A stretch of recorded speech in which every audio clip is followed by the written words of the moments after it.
कुछ टाइम तक हम लोग वहाँ पे सक्सेसफुल नहीं होते हैं। हमें भी पता है कि एक नए घर पे जाना कितना मुश्किल रहता है और यहाँ पे बहुत सारे लोग वेलकम करे, तो thank you so much everyone. और मुझे आज आपसे बात करके बहुत मज़ा आने वाला है।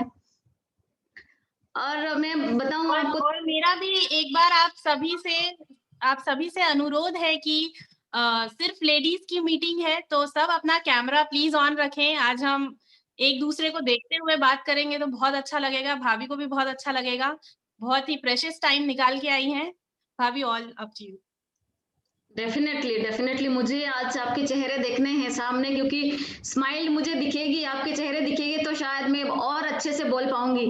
तो अगर आप मुझसे अंदर की बातें निकालना चाहते हैं कि मैं यहाँ तक कैसे पहुँचूँ, तो आप अपना सुंदर-सा चेहरा मुझे दिखाएँ। मैं भी देखना चाहती हूँ कि आप कितने सुंदर हैं। ये तो पता है कि एक लेडी, एक माँ, एक बहन बहुत सुंदर होती है, उसका दिल बहुत साफ होता है, बहुत सुंदर होता है। लेकिन फिर भी हम यहाँ पे कुछ सीखने के लिए आए हैं और हम लोग आज बात करेंगे आपस में। बोलते हैं ना कि हम लोग जब मिलते हैं तो, और जहाँ पे लेडीज़ है वहाँ पे तो फिर बात करने का मतलब कर ही लेती हैं बात। तो हम लोग आगे बढ़ते हैं, क्योंकि आज मुझे ये पता है कि बहुत सारे लोग कुछ अच्छा डिसीज़न लेने वाले हैं। बहुत सारे लोगों की लाइफ में बहुत अप एंड डाउन रहते हैं, लेकिन उनको एक सही गाइडेंस चाहिए, सही रास्ता चाहिए, उनको एक सपोर्ट चाहिए। और लेडीज़ के लिए तो स्पेशली अगर उनको सपोर्ट मिल जाए तो वो क्या से क्या कर सकती हैं। तो थोड़ा-सा मैं अपने बारे में बताऊँ तो मैंने आपको बता ही दिया है। और शादी के तुरंत बाद हमारी ऐसी लाइफ स्टार्ट हो गई कि वहाँ पे बहुत अप एंड डाउन थे और बहुत स्ट्रगल, काफ़ी सारी चीज़ें ऐसी थी जो हम लोगों ने कभी सोची भी नहीं थी शादी से पहले।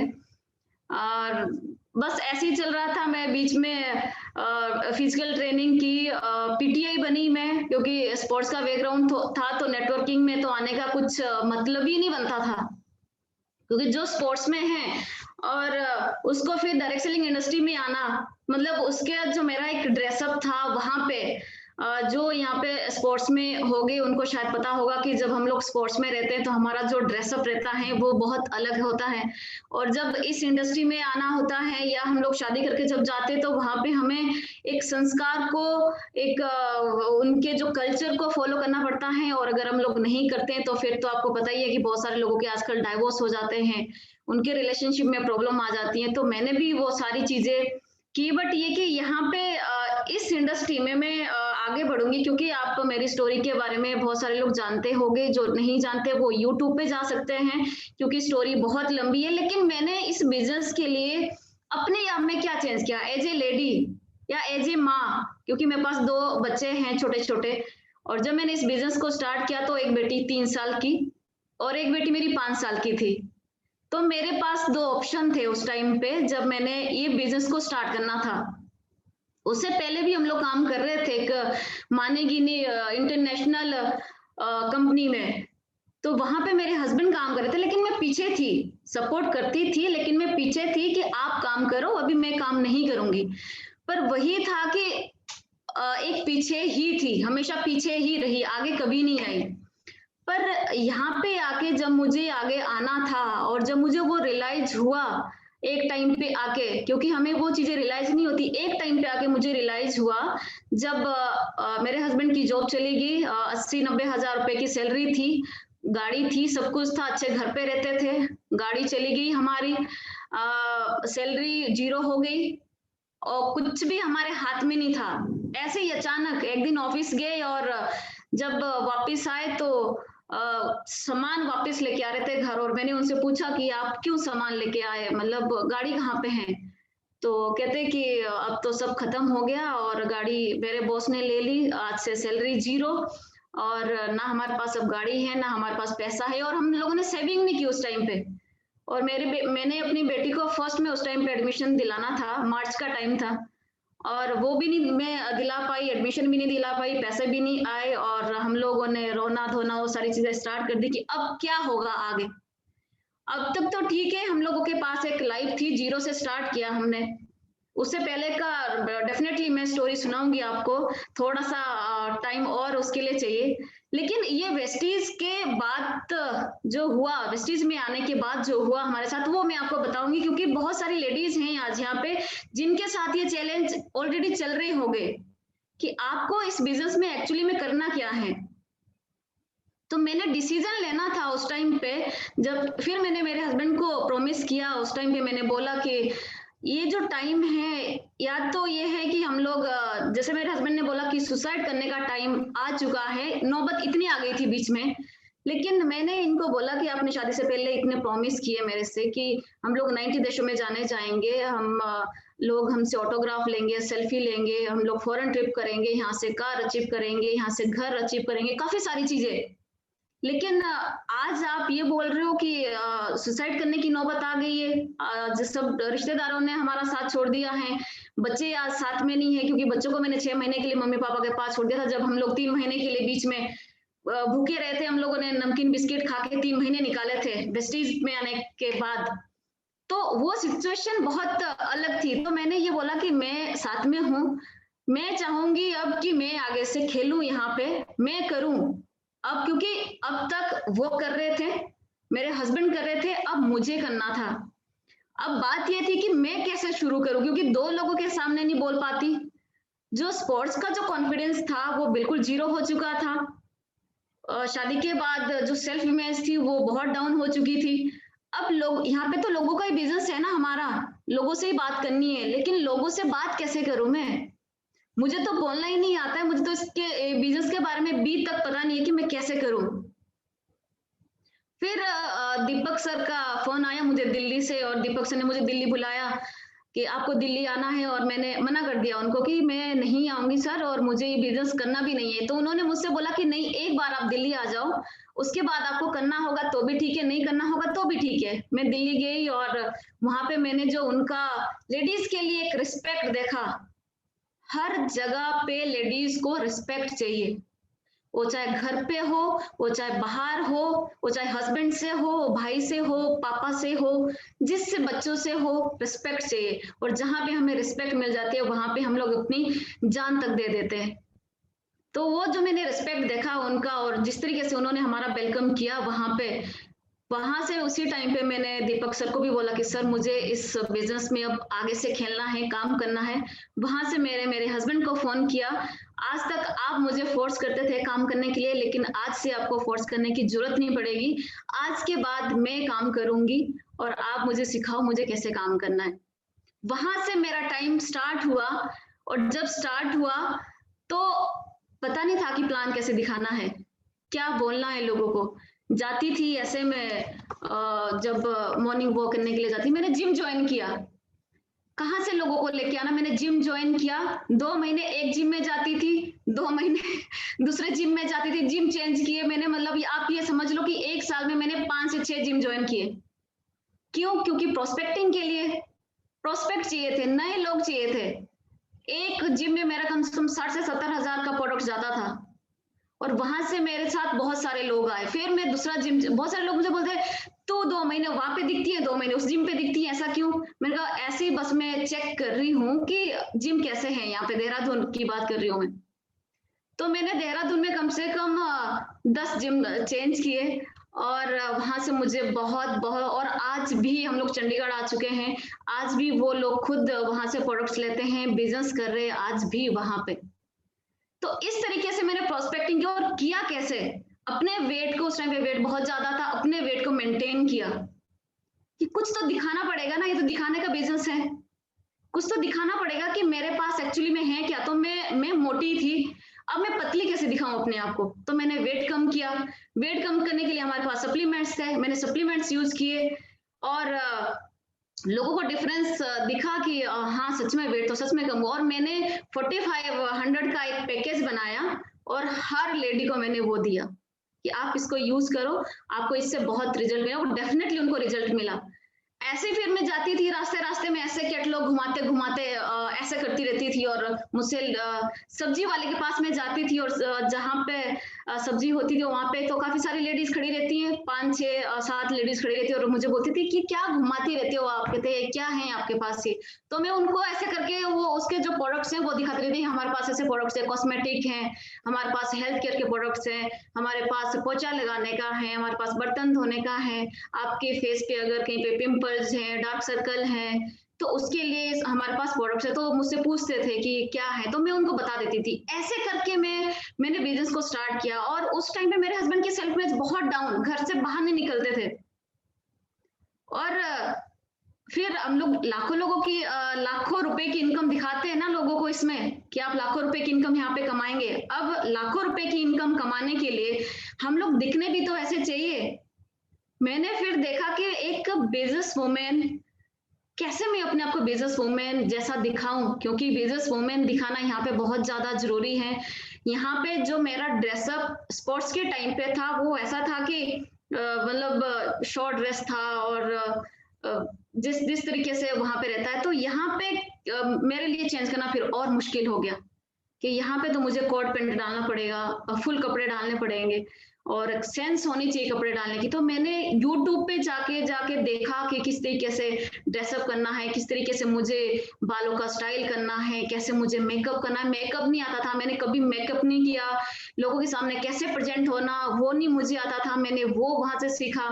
मुझे क्योंकि पहाड़ी लैंग्वेज थी हमारी, हिंदी नहीं आती थी, इंग्लिश प्रॉपर नहीं आती थी, मैंने वो यहाँ पे आके सीखा कि किस तरीके से मुझे लैंग्वेज में अपनी कमांड करनी है, किस तरीके स्टेज पे बोलना नहीं मुझे आता था।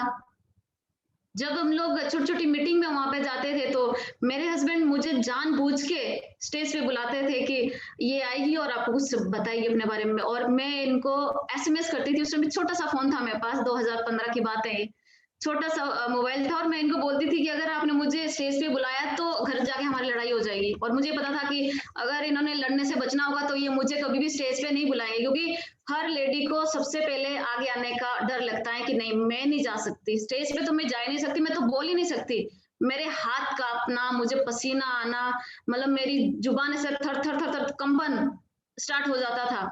ये बुलाते थे, कुछ मैं 2 लाइनें वहां पे बोलती थी, वापस आ जाती थी घर पे, सेम हमारी लड़ाई हो जाती थी। नेक्स्ट टाइम के लिए फिर ये मुझे मोटिवेट करते थे कि अब चलो मीटिंग चलो, तो मैं बोलती थी कि आप फिर मुझे स्टेज पे बुलाएंगी और मैं फिर बोलूंगी नहीं, और फिर आप मेरी और आपकी लड़ाई हो जाएगी। कहते कोई बात नहीं, इस बार मैं पक्का नहीं बुलाऊंगा। ये फिर से वही काम करते थे, ये मुझे बुलाते थे और मुझे वहां पे बोलना पड़ता था, घर जाके फिर हमारी लड़ाई हो जाती थी। ऐसे ऐसे करके इन्होंने मुझे आगे धकेला धकेला धकेला, और आज वो टाइम है कि इनको बोलने का मौका ही नहीं मिलता। तो यहाँ पे बोल बोल के अपने आप को चेंज करके इतना चेंज कर दिया, अपने आप को इतना हार्ड कर दिया कि अब कोई फर्क नहीं पड़ता, सामने कोई 100 लोग हो, 2 लोग हो या 1000 लोग हो, लाख लोग हो, कोई फर्क नहीं पड़ता। चेंज किया। ड्रेसअप पे बहुत मुश्किल था, ये कोट पैंट पहनना और साड़ी पहनना, सूट पहनना, लेकिन अपने आप को चेंज किया। क्यों? क्योंकि मेरे 6 महीने जब मैंने अपने बच्चों को अपने से दूर रखा, उस टाइम पे मैंने महीने में 1 बार बात होती थी बच्चों से, और एक ही दर्द था कि एक टाइम ऐसा तो आएगा जिस दिन मेरे पास बहुत पैसा होगा और मैं अपने बच्चों को वापस लेके आऊंगी। और हम लोग डायमंड गए, 5 महीने में हम लोगों ने काम किया, हम लोग डायमंड गए 5 महीने में, और 6ठे महीने में देहरादून में अवार्ड फंक्शन हुआ। उस अवार्ड फंक्शन के लिए हमने बच्चों को वापस लेके आए, और 6 महीने लगे हमें वो प्रोसेस को पूरा करने के लिए। और डायमंड में हमारा 65,000 रुपए का चेक आया, और उस टाइम पे हम लोगों ने डिसाइड किया कि आज वो सिचुएशन है कि हम लोग अपने बच्चों को वापस लेके आ सकते हैं, हम रेंट दे सकते हैं, हम उनको एक स्कूल में एडमिशन दिलवा सकते हैं। और वो जो एक पेन था ना बच्चों का, वो सबसे बड़ा पेन होता है एक माँ के लिए, कि जब उसको अपने बच्चों से दूर रहना पड़ता। लेकिन हर बार वही सिचुएशन आती थी कि जब मैं मीटिंग करने के लिए जाती थी, जब लोगों के पास जाना पड़ता था, तो देहरादून में ना ऑटो चलते हैं, जैसे जो रिक्शा, आप शायद उसको रिक्शा बोलते हैं, लेकिन देहरादून में उसको ऑटो बोलते हैं। तो वो चलते थे, तो मुझे पता नहीं होता था कि कहाँ पे जाना है। तो ये मेरे हस्बैंड मुझे नंबर देके बताते थे कि ये वाला जो रिक्शा है इतने नंबर का वहां पे जाएगा, इतने नंबर का वहां पे जाएगा, अब तुमने वहां पे जाना है, वहां से मीटिंग करके वहां पे जाना है, वहां से मीटिंग करके। मैं सुबह निकलती थी, शाम को वापस आती थी। और जब बस में जाती थी, उस रिक्शा में जाती थी तो उसमें रोती थी, लेकिन जब सामने वाले के पास जाती तो वहां पे स्माइल मेरे चेहरे पे होती थी, क्योंकि मैं सामने वाले को लाखों रुपए का बिजनेस दिखा रही हूँ, सपने दिखा रही हूँ, और वो मेरे फेस पे सबसे पहले देखता है। उस टाइम में मैंने ये नहीं सोचा कि सामने जेंट्स है या लेडी है। उस टाइम पे तो मेरे बच्चे मुझे दिख रहे थे सामने। जिसको भी मैं मीटिंग करती थी, वो बच्चे सामने दिखते थे कि इसके लिए, इनके लिए करना है, इनको वापस लेके आना है, हमेशा अपने पास रखना है। तो इस तरीके से मीटिंग की और हम लोग डायमंड गए, उसके 6 महीने बाद हम लोग क्राउन गए। फिर एक कॉन्फिडेंस आया कि अभी हम लोग कर सकते हैं और यहाँ पे बहुत कुछ हो सकता है। लेकिन एक चीज है जो बहुत बहुत ज्यादा जरूरी है, आप सब लोग जानते होंगे इंदिरा नूई को, और अगर नहीं तो आप सर्च करना। एक टाइम पे ऐसा था जब उनके पास स्कूल फीस देने के लिए पैसे नहीं होते थे, और उस टाइम पे उन्होंने रिसेप्शन पे काम करने का सोचा, प्लान किया, और वहां से उनको पैसे मिलते थे और वो अपनी फीस देती थी। और आज देखो पेप्सिको की सीईओ है, पता नहीं कितनी सारी कंपनी उनके अंडर में है। तो अगर एक इंदिरा, वो भी इंडिया की है, ऐसा नहीं है को बाहर की है, वो बाहर गई है, आज तो इंडिया का नाम रोशन किया है। आज आप किसी भी लेडीज को देख लो, बहुत सारी लेडीज ऐसी हैं जो बहुत बड़ा कर चुकी हैं, और आपके तो सामने ही है। आजकल हम लोगों ने सुना मंजू जी को, कल हमने सुना आशा जी को, कल हमने सुना अलका जी को, कि कहाँ से एक दो अलका जी तो फिर भी बहुत एजुकेटेड हैं, बहुत पढ़े लिखे हैं, इनको सारी चीजें बहुत बहुत अच्छे से पता है। लेकिन आशा जी के बारे में, मंजू जी के बारे में जब कल उन्होंने बताया कि किस तरीके से स्ट्रगल उन्होंने किया है, किस तरीके का लोगों ने उनको यहाँ तक बोला कि ये पागल है, और आज वो गाड़ी ले चुके हैं, आज जो उनके पास सब कुछ है, वो अचीव किया है उन्होंने, वो मांगा नहीं है। कई बार हमें मांगने की आदत हो जाती है। वो अचीव किया हुआ, 1 रुपए भी अचीव किया हुआ ना, अपने मेहनत से कमाया हुआ, बहुत अच्छा लगता है। तो इन्होंने वही किया और सेम हमने भी वही किया। हमारा एक एक फोकस होना बहुत ज्यादा इंपॉर्टेंट है। अगर आपका फोकस, जिस चीज पे आपका ज्यादा फोकस होगा, आपकी वही चीजें बढ़ेगी। तो आपने कहाँ पे फोकस करना, या तो प्रॉब्लम पे फोकस करो, या तो सोल्यूशन पे फोकस करो कि प्रॉब्लम है, लेकिन इसका सॉल्यूशन क्या है, सॉल्यूशन कैसे निकलेगा। आज कोरोना टाइम पे आप सोचो, इतने सारे लोग, आज ये बात हमें यहाँ पे निकालनी नहीं चाहिए, पर ये सच्चाई है, ये हकीकत है, इतने सारे लोग आज मर चुके हैं इस प्रॉब्लम की वजह से। लेकिन आपने क्या, जब आप सुबह उठते हो तो एक बार पोंछ लेके रुके आप थैंक यू करते हैं कि थैंक गॉड आज मैं उठी, आज मैं बिल्कुल ठीक हूं। और ये मैं रोज करती हूँ, बच्चे रोज करते हैं, मेरे हस्बैंड रोज करते हैं कि थैंक गॉड हमें आज का दिन मिला, आज की लाइफ मिली। अदरवाइज बहुत सारे लोग आज हॉस्पिटल में पड़े हैं, बहुत सारे लोग आज घर पे उन्होंने अपने आप को बंद किया हुआ है, लेकिन हम लोग ठीक हैं, थैंक्स टू गॉड। और जब आपके पास ये चीज रहती है तो आपके अंदर और एनर्जी आ जाती है कि अभी आगे बहुत कुछ करना बाकी है। दूसरा बहुत सारी चीजें, जैसे उसके बाद मुझे समझ में नहीं आ रहा था, क्राउन तक हम लोग चले गए थे, लेकिन क्राउन के बाद स्टक हो गया था कि लोग कहाँ से लेके आए, और बड़ा करना था। फिर फेसबुक पे 2016 तक मेरी आईडी नहीं थी, और मैंने मेरे हस्बैंड को बोला कि मैंने फेसबुक के बारे में काफी सुना है, और आप कुछ करो मेरे लिए, मोबाइल का अरेंजमेंट करो, और हो सकता है कि फेसबुक से हम लोग काम कर पाए। तो मेरे हस्बैंड मेरे लिए पता है मोबाइल कितने का लेके आए, 999 का 999 का पहला मोबाइल था मेरे पास। मैंने बोला इस पे तो फेसबुक नहीं चलेगा, रिलायंस का मोबाइल था उस टाइम पे, एक छोटा सा मोबाइल। मैं बोला उस पे तो फेसबुक नहीं चलेगा, मोबाइल दूसरा चाहिए होगा, एंड्रॉइड मोबाइल चाहिए होगा। फिर वो मेरे लिए 5,000 का उन्होंने ऑनलाइन मंगवाया, वो भी किस में, EMI में, 5,000 रुपए का। वहां से मैंने फेसबुक को स्टार्ट किया। उसमें व्हाट्सअप नहीं चलता था, ओनली या तो व्हाट्सअप चलता था या तो फेसबुक चलता था।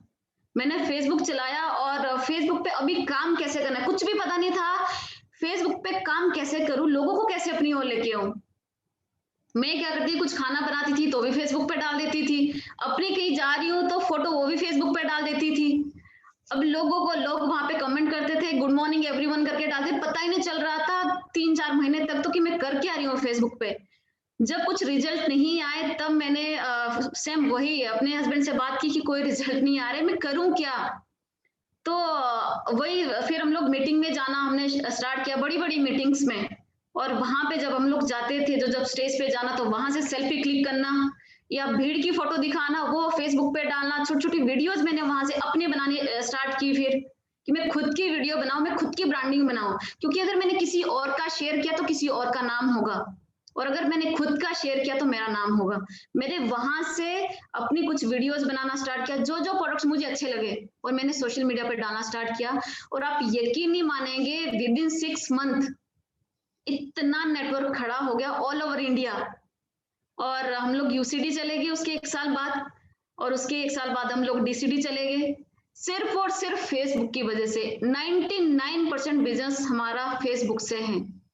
फिर इतनी लाइन लगी फेसबुक के, हम लोगों को मौका ही नहीं मिलता था कि कब हम लोग खाना खाएं, क्या करें, क्योंकि बात करनी थी, पहले चैट पे बात करनी थी, फिर व्हाट्सएप पे बात करनी थी, फिर उनको प्लान दिखाना था, फिर टूरिंग हम लोग इतना ज्यादा करते थे।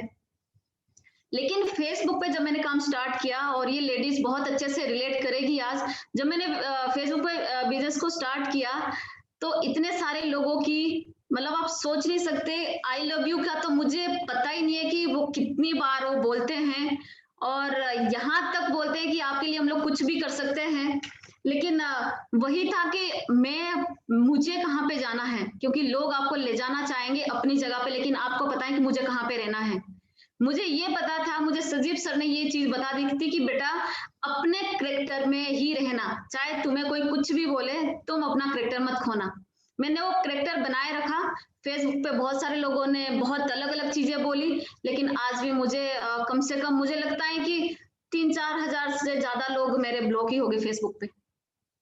उनको ब्लॉक कर दो, ऑप्शन देती है। और दूसरा ये कि आपके साथ फ्रेंडशिप करने की बहुत सारे लोग कोशिश करेंगे, मेरे साथ फ्रेंडशिप कर लो तब मैं आपके साथ बिजनेस करूंगा, अगर ये करना है तो आप आ जाओ, हम लोग मिलते हैं, होटल में मिलते हैं, वहां मिलते हैं, वहां मिलते हैं। वो मैंने कुछ नहीं किया।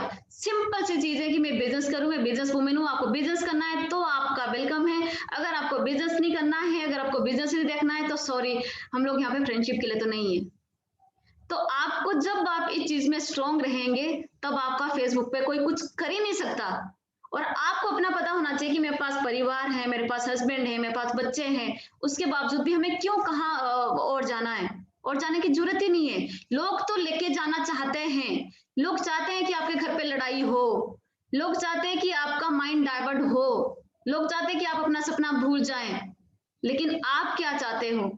और आज भी कई बार आपने सुना, अभी जब गोकराउन हुआ तो उस टाइम पे जब मेरा इंटरव्यू हो रहा था, तो संध्या मैम ने ये चीज बोली कि लोग आपको आई लव यू तक बोलते हैं, आप उनको ब्लॉक करते हैं, उसके बावजूद भी आप फेसबुक पे इतनी एक्टिविटी डालते हैं, तो बोर नहीं हो जाते? आपको ऐसा नहीं लगता कि अब बहुत हो गया है? लेकिन मुझे कभी ऐसा नहीं लगा कि मुझे अब बंद करना चाहिए, क्योंकि डीसीडी हो गए, लाखों रुपए में इनकम आ रही है, सब कुछ बहुत अच्छा हो रहा है, अब छोड़ देना चाहिए। मुझे ऐसा लगता है कि नहीं, अब मुझे अपने लिए नहीं करना है। जो लोग मेरे साथ हैं, जो लोग मेरे विश्वास पे आए हैं, और इसके अलावा जो लोग मुझे पसंद करते हैं, मेरी टीम के अलावा, हमारी टीम के अलावा बहुत सारे लोग ऐसे हैं जो मुझे पसंद करते हैं, जो मुझे सुनना चाहते हैं, मुझे उनके लिए करना है। तो आज मुझे ये नहीं लगता है कि आज सब कुछ मिल गया है तो मैं स्टॉप कर दूं, अब एंजॉय करने का टाइम है। नहीं, मुझे दिन रात काम करने को मैं रेडी हूं, क्योंकि बहुत सारे लोग आज उस सिचुएशन पे हैं जिस सिचुएशन पे हम लोग थे। कमिटमेंट, कॉन्फिडेंस आपके अंदर बहुत ज्यादा जरूरी है, और आपको रिस्क लेने की कैपेसिटी होनी चाहिए आपके अंदर। इस बिजनेस में कई बार आपको रिस्क लेना पड़ता है, बहुत सारे उतार चढ़ाव आपकी लाइफ में आते हैं, लेकिन जब आप रिस्क लेते हैं ना, कोई भी, हम लोगों ने इस बिजनेस में बहुत बड़े बड़े रिस्क लिए। और एक भूख होनी चाहिए फिर आपको सीखने की, और भूख होनी चाहिए आपको सक्सेस की। जैसे आशा जी ने कल बताया कि मुझे लोगों ने पागल बोलना स्टार्ट किया, और मैंने यहाँ पे वो प्रूव करना था खुद को कि मैं पागल नहीं हूँ, मुझे अपने सपने पूरे करने, मुझे अपने फैमिली के सपने पूरे करने, और उन्होंने करके दिखाया। बहुत सारी चीजें ऐसी हैं जो मैंने नोट भी की हैं, और जो मैं करती भी हूँ डेली टू डेली रूटीन में। और इस लॉकडाउन के टाइम पे, और दूसरा, लेडीज को ये भी बहुत बड़ा प्रॉब्लम आता है, चैलेंज आता है कि मेरे पास तो बच्चे बहुत छोटे हैं, मैं कर नहीं सकती हूँ। तो मैं आपको बता दूं, आज बच्चे छोटे हैं ना, आज करने की जरूरत है। जब मैंने इस बिजनेस को स्टार्ट किया तो मेरे सामने जब मैं घर से निकलती थी ना, तो मेरी छोटी बेटी परी उस टाइम पे 3 साल की थी, और अभी आप देखेंगे इसमें तो मीटिंग में है ऑलरेडी, सुन रही है हमारी वुमेन एम्पावरमेंट की मीटिंग, सुन रही है, हर मीटिंग को ज्वाइन करती है। अभी 7 साल की है, उस टाइम भी 3 साल की थी। और जब मुझे घर से 4 बजे निकलना होता था ट्रेवलिंग के लिए, तो 30 मिनट के लिए तो मेरे बाजू में रोती थी कि मत जाओ मुझे छोड़ के। लेकिन उस टाइम मैं इनको बोलती थी कि यार आप ही चले जाओ ना, मैं अभी मुझे रहने दो, क्योंकि बच्चों को छोड़ के कहाँ जाऊंगी मैं। ये मुझे बोलते थे, या तेरे पास 2 रास्ते हैं, या तो तू अभी बच्चों को छोड़ दे, या तो उस टाइम पे आने वाले 5 साल पे याद कर जब तेरे पास पैसा नहीं होगा इनको देने के लिए, और तब तू रोएगी खून की आंसू। अब 2 ऑप्शन है, तुझे क्या चाहिए? ये हर बार मुझे यही बोलते थे, और मैं यही दिल पे पत्थर रख के घर से निकलती थी। और बाद में फिर मेरे बच्चे मुझे फोन करते थे कि मैं ठीक हूँ मम्मा, मैं रोई नहीं हूँ, आप जाओ। और बड़े वाली बेटी, आप बहुत सारे लोग बच्चों को यहाँ पे हेलो परी को स्पॉटलाइट पे डाला है। तो ये उस टाइम पे बहुत रोती थी कि आप मुझे छोड़ के मत जाओ, लेकिन मैं उसको एक ही चीज बोलती थी कि अभी तुझे नहीं पता है कि मैं क्यों जा रही हूँ तुझे छोड़ के, लेकिन एक दिन तुझे डेफिनेटली ये पता लगेगा कि मम्मा मुझे छोड़ के गई तो आज हर वो चीज इसको मिलती है जो इसको चाहिए। आज वो टाइम नहीं है कि जब बच्चों का बर्थडे आता था तो इनके लिए केक लेने के लिए हमारे पास 100 रुपए तक नहीं होते थे। हम लोग एक एक रुपए करके 20-30 रुपए इकट्ठे करते थे, और हम लोग पेस्ट्री लेके आते थे और फिर उसका केक बनाते थे, फिर इनको खिलाते थे। और आज ये 3-3, 4-4 हजार रुपए का केक लेके आते हैं और फ्रेंड्स के साथ बर्थडे सेलिब्रेट करते हैं। बस कमिटमेंट आपको यहाँ पे चाहिए, बहुत सारा माइंडसेट लेडीज के पास। और सबसे बड़ी बात जो है वो है हमारी ईगो। मैं आपको बताऊं तो मेरे पास बहुत बहुत बड़ी ईगो थी, इतनी बड़ी ईगो थी कि आप सोच नहीं सकते। मैं ये सोचती थी कि मेरे अलावा मतलब मैं ही एक शेरनी हूँ, और मैं अपने आप को बहुत कुछ मानती थी। लेकिन असली औकात का पता तब चला जब सब कुछ खत्म हो गया, और वहां से मुझे फिर से अपनी औकात बनानी थी। और मुझे पता चला कि एक्चुअली में मैं क्या हूँ, और मुझे आसमान में उड़ने की जरूरत नहीं है, धरती पे भी मैं रहूंगी ना, फिर भी मैं बहुत बड़ा कर दूंगी। और ईगो, सजीव सर ने एक ही बात बोली, भार्गव सर ने एक ही बात बोली, बेटा स्पोर्ट्स में थी एटीट्यूड बहुत ज्यादा है, और अगर सक्सेस होना है यहाँ पे तो तुझे ईगो छोड़नी पड़ेगी। मेरे लिए बहुत मुश्किल था, मैंने ईगो को छोड़ा, यहाँ पे खत्म कर दिया, पैर के नीचे कुचल दिया ईगो को, कुछ नहीं ईगो रखा, और आज आपके सामने हूँ। कहीं पे अगर आपको लगता है कि मुझे बहुत बड़ा करना है, अपनी ईगो को छोड़ दो। कहीं ना कहीं हमारी ईगो हर्ट होती है, हम लोग बहुत इमोशनल है। कुछ लोग हमें बोल देते तो हम लोग रोना शुरू कर जाते हैं, हम लोग हार मान लेते हैं। हार मत मानो, आप सब कुछ कर सकते हो। दुनिया की कोई चीज ऐसी नहीं है जो आप नहीं कर सकते हो। सोचो कि आप एक बच्चा पैदा कर सकते हो, माँ एक बच्चा पैदा कर सकती है, और जब वो बच्चा पैदा करती है ना तो उसको 12 डेसिमल का दर्द होता है, और जब एक कोई मरता है तो उसको 10 डेसिमल का दर्द होता है। तो जब हम लोग बच्चा पैदा कर सकते हैं, जब वो दर्द आपको आज भी वो महसूस होता होगा, कमर में दर्द, जब वो बच्चे के टाइम पे आपको दर्द होता था, हमें दर्द होता था, लेकिन जब हम लोग इतना बड़ा दर्द को महसूस करके बच्चा पैदा कर सकते, तो ये बिजनेस तो बहुत छोटा है, ये कुछ भी नहीं है। बस कमिटमेंट चाहिए यहाँ पे आपको, और एक ऐसा पेनफुल ड्रीम चाहिए जब जब आपको याद आए तो आपकी आंखों में आंसू आए कि इसके लिए करना है यार। और मेरे सामने वो मेरे बच्चे थे, मेरे हस्बैंड थे, जिनका कॉन्फिडेंस 0 हो चुका था। और एक वाइफ कभी भी ये नहीं चाहेगी कि मेरे हस्बैंड का कॉन्फिडेंस डाउन हो। और मुझे याद है हम लोग देहरादून में रहते थे, और जब लोग इनको अपनी बाइक पे उठा के लेके जाते थे और बोलते थे कि तुझे तो मैं नंगा घुमाने वाला हूँ देहरादून की मार्केट में। और हमारे घर पे सुबह सुबह लोग आते थे पैसा मांगने के लिए, और हमने अपने घर की घंटी खराब कर चुके थे। इन्होंने अपने मोबाइल की जो घंटी है उसको भी बंद कर दिया था, साइलेंट पे फोन रख दिया था, और आज तक साइलेंट में है वो। आज भी डर लगता है, जबकि आज किसी का कर्जा नहीं है, आज सबका कर्जा वापस दे चुके हैं हाथ जोड़ के इस बिजनेस से, लेकिन फिर भी वो अंदर चीजें हैं। तो अगर आप चाहते हो कि वो लाइफ चाहिए, और आज हम लोगों के पास हर वो चीजें, पैसा है, घर है, गाड़ी है, जहां जाना है वहां जा सकते हैं, जितना पैसा खर्च करना है उतना पैसा खर्च कर सकते हैं। घर वालों को दे सकते हैं, जिनको पहले हम लोग ये बोल बोल के हमने 13-14 साल निकाले कि हमें सिर्फ और सिर्फ 90 डेज का टाइम एक बार दे दो, 90 डेज में हम लोग कुछ करके दिखाएंगे, लेकिन वो 90 डेज कभी नहीं आया। लेकिन यहाँ पे वो 90 डेज आया और आज हर महीना बिना पूछे बिना मांगे पेरेंट्स को पैसा जाता है, उनको मांगने की जरूरत नहीं है। खुद जैसे ही 10 तारीख को पैसा आता है, सबसे पहले उनके अकाउंट में पैसा जाता है। तो ये कब हुआ? जब हम यहाँ पे काम किया। तो आपके लिए भी एक ही है, आप पढ़े लिखे हो नहीं है कोई मैटर नहीं करता, डिग्री है नहीं है कोई मैटर नहीं करता, आप सुंदर हो नहीं है कोई मैटर नहीं करता, लोग आपके बारे में क्या बोल रहे हैं कोई मैटर नहीं करता। आपके सामने सिर्फ और सिर्फ आप अपनी अपलाइन के लिए भी काम मत करो, जिन्होंने आपको ज्वाइन करवाया उनके लिए भी आप काम मत करो, आप सिर्फ और सिर्फ अपने लिए काम करो। आप इस बिजनेस में आए, ये अपलाइन ने हमारे ऊपर बहुत बड़ी मेहरबानी की है कि ये बिजनेस हमें दिया, और उनका एहसान हम लोग मरते दम तक नहीं भूल सकते। लेकिन इसके अलावा इसके बाद अब हमें ही करना है, और आप कर सकते हो। सिर्फ और सिर्फ डिसीजन लेने की पावर है, आपके हाथ में पावर होनी चाहिए। और किसी के हस्बैंड अगर आपको रोक रहे इस बिजनेस को करने के लिए, तो आपको उनको ये पावर दिखानी पड़ेगी कि इस बिजनेस की पावर एक्चुअली में क्या है। अगर एक ये सिंपल गांव से आई हुई लेडी कर सकती है, मैं भी सिंपल गांव से आई थी, मैं भी शहर की नहीं हूं, लेकिन शहर ने मुझे शहर की बना दिया है, शेरनी बना दिया है। तो आपके अंदर भी तो यही पावर है ना, जो पावर अलका जी में है, जो पावर अंजू में है, जो पावर आशा जी में है, आप में भी तो सेम पावर है ना। यहाँ पे पायल जी बैठे होंगे, जो पावर उनके अंदर है। काफी सारी लेडीज हैं यहाँ पे, जो इन्होंने करके दिखाया, आप भी तो करके दिखा सकते हो ना। सिर्फ डिसीजन लेने की चीज है एक, कि आपको डिसीजन लेना है, राइट डिसीजन लेना है। आपकी इतनी अच्छी अपलाइन जो आपके लिए दिन रात आपके साथ मेहनत करने के लिए, आपको उठाने के लिए रेडी है, आपको सिर्फ और सिर्फ डिसीजन लेना है, इनकी बात सुननी है और काम करना है। हमने यही किया यहाँ पे इस बिजनेस में। जब आप आते हो, कुछ सिस्टम है, कुछ रूल है, उस रूल के अगेंस्ट नहीं जाना है। और मैंने उस रूल्स के अगेंस्ट आज तक नहीं गई। आज तक विनिंग टीम की कोई भी मीटिंग ऐसी नहीं है जो मैंने छोड़ी हो, वेस्टेज की कोई भी मीटिंग ऐसी नहीं है जो मैंने छोड़ी हो। हर वो मीटिंग मैंने अटेंड की, और विद ड्रेस कोड। मैंने कभी भी नॉर्मल ड्रेस में नहीं गई मीटिंग में, हमेशा ड्रेस में गई। और यहाँ तक कि देहरादून से जब दिल्ली हम लोग जाते थे, तो हर होटल का कोई ना कोई हमारे साथ बिजनेस में ज्वाइन है।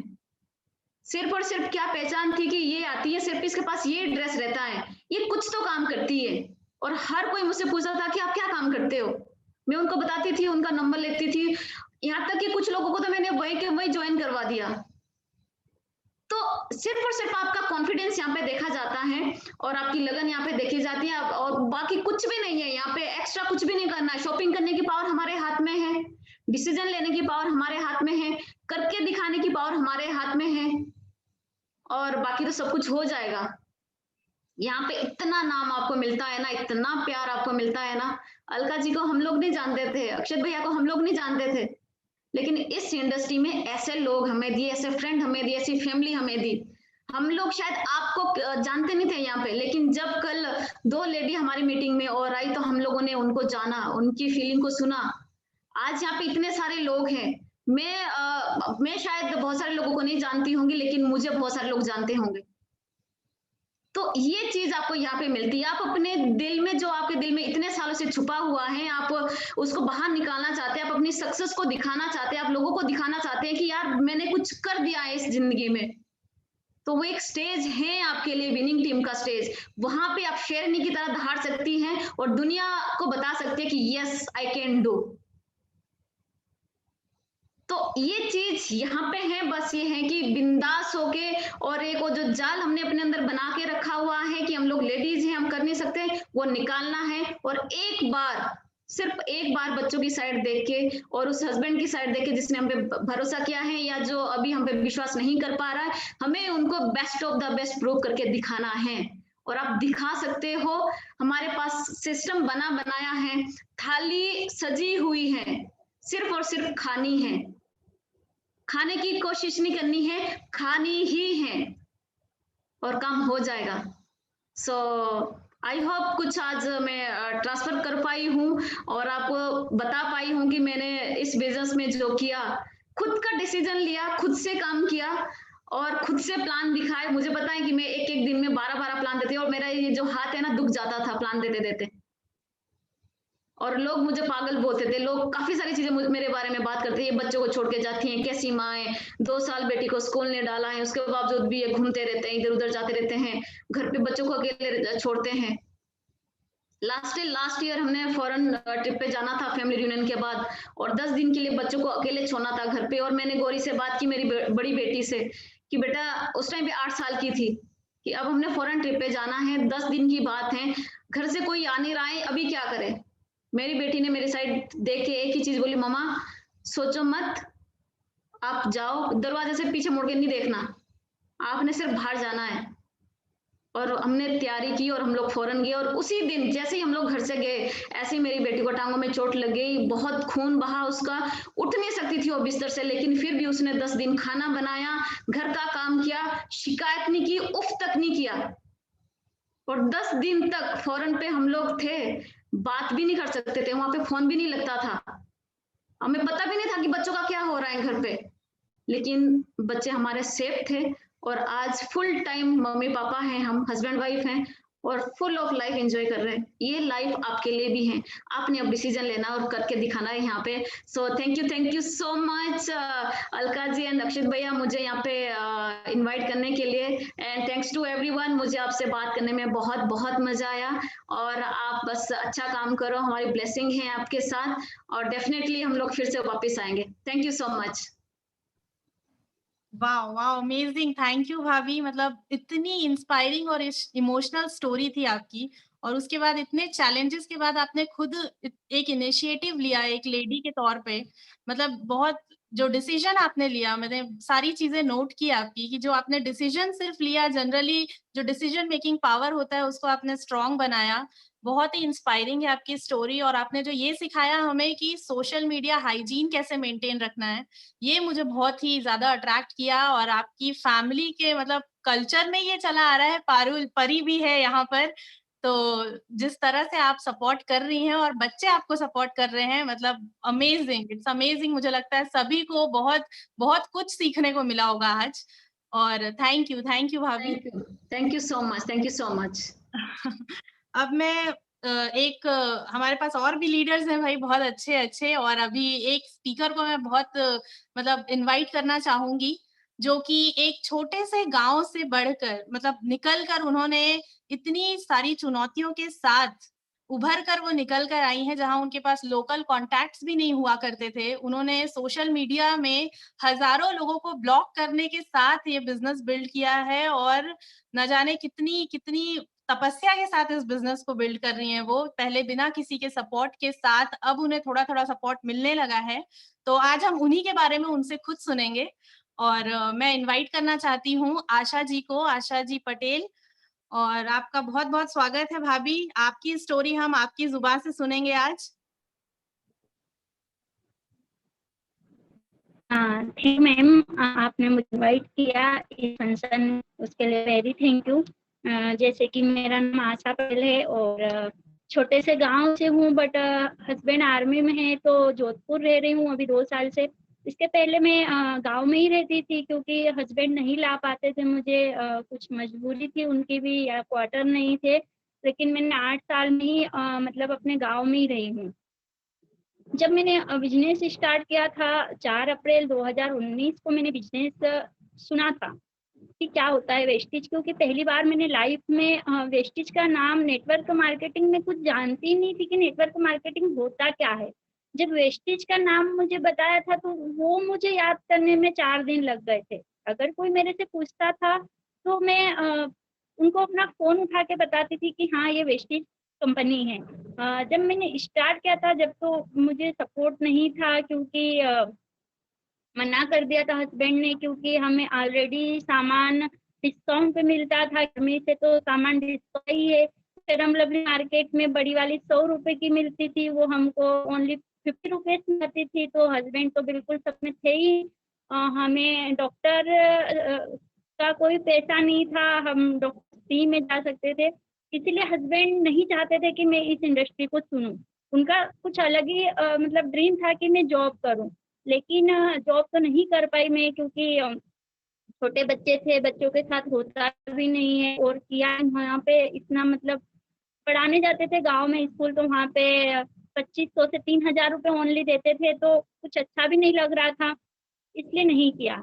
लेकिन जब वेस्टीज की शुरुआत की तो मैं नहीं जानती थी फास्ट 8% क्या होता है, लेकिन मैं अपलाइन के कहने पे 8000 के प्रोडक्ट ले आई, 10,000 के प्रोडक्ट लेके आई थी।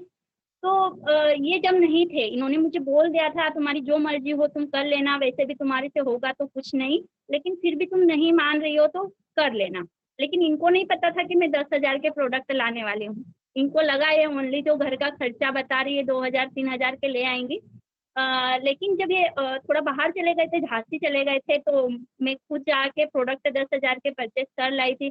जब ये वापिस आए तो इन्होंने कुछ फूड सप्लीमेंट देखे, सबसे ज्यादा तो वही लेके आई थी फूड सप्लीमेंट, जिनका कभी नाम भी नहीं सुना था। पता नहीं स्पिरुलिना, नोनी, ये सब कुछ क्या होता है नहीं जानते थे हम लोग। इनको इसीलिए गुस्सा आया कि तुम ये क्या लेके आ गई हो, तुमने 10,000 रुपये मेरे खर्च कर दिए हैं। जहाँ से हम ये 10,000 का सामान लाए हो वहीं से हम कैंटीन से 3,000 में हमारा पूरा सामान आ जाता। तो मुझे वहाँ पे थोड़ा ये लगा कि हाँ मैं भी नहीं जानती हूँ, उन्होंने गुस्सा किया, झगड़ा हुआ हमारे घर में। लेकिन वहाँ पे एक चैलेंज फिर मुझे जो मैंने पावर देखी थी मंजू दीदी का, जो मैंने एक वीडियो देखा जो इसका, वो मतलब मुझे लगता कि मैं भी सकती हूँ। तो वो पावर से मैं बोल रही थी कि ठीक है आपके 10,000 रुपये लिए है ना, मैं वापस कर दूंगी। मतलब मैंने वहाँ पे उनको एक चैलेंज कर दिया था 10,000 रुपये का। तो अब कर तो दिया चैलेंज, अब कहाँ से कैसे क्या करना है, अपलाइन को फोन लगाया कि दीदी ऐसे ऐसे बात हो गई है, क्या करूं आप बताओ। उन्होंने फिर मुझे बताया कि जो भी आपके कॉन्टेक्ट लिस्ट में है आप उनसे बात करो। फिर हमने 6 लोगों को ज्वाइन करवाया, सुपर फास्ट 8% करवाया। जो 6 लोग ज्वाइन हुए थे उनके नीचे हमने 6 लोगों को ज्वाइन किया। तो इस तरीके से टोटल मुझे जब बेनिफिट हुआ 8,000 रुपए का मंथ में, जब मैंने अपने हस्बैंड को दिखाया कि देखो 10,000 के प्रोडक्ट तो हमारे घर में है ही ऑलरेडी, उसका मैंने कुछ भी नहीं किया, न किसी को सेल किया न किसी को बताया। 10,000 के प्रोडक्ट हैं, लेकिन और भी 8,000 की इनकम लेके आई हूँ वेस्टेज से। तब उनका मुझे ये सपोर्ट मिला कि ठीक है तुम कर सकते हो, मुझे परेशान मत करना। मैं तो मेरी जॉब में हूँ और मुझे कभी ये मत बोलना आप ये करो वो करो, मेरे सामने ऐसे बातें लेके मत आना। मैंने बोला ठीक है मैं अपने दम पे करूंगी बिजनेस, आपको कभी परेशान नहीं करूंगी। और वही चीज हुई कि मैं आज भी उनको कभी ये नहीं बोलती कि आप मेरा साथ दो, कि आप मुझे वहां लेके चलो, आप मुझे थोड़ा सा कोई एक मेंबर ला दो, क्योंकि ये चीजें तो पॉसिबल है ही नहीं, क्योंकि हस्बैंड ने तो मना कर ही दिया था। तो उनको कैसे बोले कि आप हमें एक मेंबर ला के दो। आज तक भी उन्होंने किसी को एक शॉप तक भी नहीं बताई है कि हमारी वेस्टेज की शॉप कितनी अच्छी है तो आप यूज कर लो। मैं भी नहीं बोलती उनको कभी। इसी तरीके से शुरुआत हुई थी। जब हस्बैंड का तो सपोर्ट मिला, घर वालों ने मना कर दिया, मायके से मना कर दिया। उनको पता चला कि हमारी बेटी तेल शैम्पू का काम करने लगी है, हंसने लगे, पागल बोलने लगे। हमारा बेटा, हमारा जमाई तो कितना गर्व का काम कर रहा है और बहू को देखो कि तेल शैम्पू का बिजनेस करने लगी है। लेकिन वहाँ पे मेरे ससुर जी को तो बिल्कुल ट्रस्ट ही नहीं था। वो तो बिल्कुल मुझे इतना पागल बोलते थे, जब भी मैं घर जाती थी तो पागल ही बोलते थे कि ये देखो ये पागल हो गई है पूरे बिजनेस में। लेकिन उनको वहाँ पे एक चीज ये थी कि शुगर थी, शुगर की प्रॉब्लम थी उनको। तो मुझे बताया था कि आप शुगर में फूड सप्लीमेंट दे सकते हो। तो मैंने उनको 8 साल से शुगर थी, हमेशा 400-500 से ऊपर ही रहती थी। तो मैंने तो उनको ट्रस्ट लगा दिए, नीम के दिए थे। पर जब मैंने फूड टेस्ट लगे थे उनके कि आप एक बार लगा के तो देखो। तो जब उन्होंने 5 दिन मुझे विश्वास था, क्योंकि सपने पूरे करना है और काम में करना ही है तो विश्वास भी करना ही पड़ेगा। जब मुझे खुद को विश्वास था कि होगा कुछ ना कुछ फायदा तो होगा ही। उनका मैंने फूड टेस्ट लगाने से पहले उनका शुगर लेवल चेक किया था, जब उनका 431 आ रहा था। 5 दिन कंटिन्यू करने के बाद जब मैंने 6ठे दिन उनका शुगर लेवल चेक किया तो 131 ओनली आया। तो वो जब से है ना, भले पागल तो बोलते ही है, लेकिन कोई भी बंदा आता है ना तो शुगर वाले को तो पक्का वो ट्रीटमेंट दिलवा ही देते हैं। कि भाई मेरे को शुगर से ये बेनिफिट हुआ है, मैं मीठे खाना शुरू हो गया हूँ, चाय मीठी पीने लग गया हूँ। तो ये सारी चीजें वहाँ पे अच्छी लगी उनको, लेकिन वो बिजनेस में सपोर्ट नहीं करते थे, क्योंकि वहाँ पे उनको हेल्थ नहीं देख रही थी, वहाँ पे उनको तेल शैम्पू का बिजनेस दिख रहा था। इसी तरीके से जब मैंने किया तो मना कर दिया था, हस्बैंड पागल बोलते थे, लेकिन मेरे पास कोई ऑप्शन भी नहीं था, क्योंकि जोधपुर रहते थे तो कहीं जा नहीं सकती थी, आ नहीं सकती थी, कैंट एरिया था। लिस्ट भी, कॉन्टेक्ट लिस्ट भी खत्म हो गई थी, उसमें से कुछ लोगों तो अभी भी है, कुछ लोग बंद कर दिए थे। लेकिन फिर वहाँ पे मैं मैसेंजर को तो जानती भी नहीं थी कि मैसेंजर फेसबुक होता क्या है, क्योंकि वहाँ पे एक चीज ये लगती थी कि अगर मैं मैसेंजर फेसबुक यूज करूंगी तो पता नहीं लोग मेरी प्रोफाइल देखेंगे, कमेंट करेंगे, लोग क्या क्या बातें करेंगे कि देखो इसकी बहू तो फेसबुक यूज कर रही है, मैसेंजर चला रही है। लेकिन वहाँ पे मैंने एक डिसीजन लिया कि मैं एक दिन में डेली 25 लोगों को हाय हेलो का मैसेज करूंगी उनकी प्रोफाइल देख के। तो जब मैं 25 लोगों को हाय हेलो मैसेज देती थी तो उसमें से 25 लोग जरूरी नहीं है कि हमें वापस रिप्लाई करेंगे। वो उसमें से ओनली मुझे 10 लोग भी अगर रिप्लाई करते थे तो 10 लोगों में से भी 8 तो भाई लोग आ जाते थे जिनको हमसे बातें करनी होती है, दोस्ती करनी होती है। उनको फोटो दिखाओ हमारी, वो वीडियो कॉल करेंगे हमको, ये सारी चीजें होती थी वहाँ पे। लेकिन 2 कॉन्टेक्ट तो मिलते थे ना हमें, 2 मिलते थे, उसमें से भी एक ही व्यक्ति स्पॉन्सर होता था। तो हम अगर किसी को प्रॉब्लम आती है तो, क्योंकि हमारे अगर कोई मुझे एक व्यक्ति भी मना कर देता था ना, नो इंटरेस्टेड, तो वो जितना टाइम नो इंटरेस्टेड बोलने में लगाता था उतने देर में मैं मैसेंजर पे जाके 3 लोग नए सर्च कर लेती थी। क्योंकि हम जितने नाम बोलेंगे कभी मैसेंजर कभी मना नहीं करेगा, ये गूगल कभी मना नहीं करेगा कि मैं अब नाम सर्च करके नहीं दूंगा। वहाँ पे सारे मतलब आप जितने भी नाम बोलते जाओगे, कहाँ से आपको चाहिए, इंदौर, भोपाल, हर हर जगह से मतलब वहाँ पे आ सकते हैं। तो इसी तरीके से मैंने सारा बिजनेस अपना मैसेंजर और फेसबुक के थ्रू किया था। और वहाँ पे मुझे बहुत सारे लोग निगेटिव भी मिले थे, जो मेरे मतलब 1000 लोग तो व्हाट्सएप पे ब्लॉक पड़े हैं, मैसेंजर पे हैं, बहुत सारे ऐसे हैं। लेकिन हम बोलते हैं कि कांटे तो रास्ते में आएंगे ही, उनको हमें पार करके अगर मंजिल तक पहुंचना है। जैसे हम कहीं जाते हैं और कहीं जाते हैं, जब देखते नहीं बीच सड़क में कुछ मतलब पत्थर वगैरह कांटे रख देते हैं, लेकिन हमें वहाँ पे जाना है तो हम थोड़ी सी साइड से जगह करके निकल जाते हैं। तो उसी तरीके से मैंने किया कि ऐसे तो बहुत सारे लोग आएंगे, मनचले लोग आएंगे, लेकिन हमें तो ड्रीम पूरा करना है। तो मैंने स्टार्टिंग करी, इसी तरीके से करती गई। जब लेकिन जनवरी में एफआरयू में मैं गई थी, इंदौर में जब एफआरयू हुआ था, जब तो मैं सिल्वर थी। लेकिन वहाँ पे मेरी अपलाइन जब स्टेज पे गए थे और मैंने उनका जो गाड़ी का देखा था, मैंने वहाँ से एक डिसीजन लिया था कि अब टीम में जब सेकंड गाड़ी आएगी वो मेरी ही होगी। मतलब मैंने वहाँ से ये डिसीजन लेके आ गई थी कि मुझे नहीं पता था कैसे होगा, क्या होगा, मैं नहीं जानती थी। और इतने जब मेरे मतलब टीम भी बड़ी नहीं थी, लेकिन वहाँ पे केवल एक डिसीजन लिया था, मैंने लिख लिया था कि जुलाई में मेरी गाड़ी आएगी और इसको मैं अचीव करके ही रहूंगी। तो मैंने जब कोविड-19 आया और जब बहुत सारे लोगों की जॉब चली गई, जब हमने बहुत अच्छे से बिजनेस बिल्ड किया कि लोगों की जॉब जा रही और हमारी इधर लॉटरियां लग रही थी, तो मैंने इसी तरीके से सब जब बिजनेस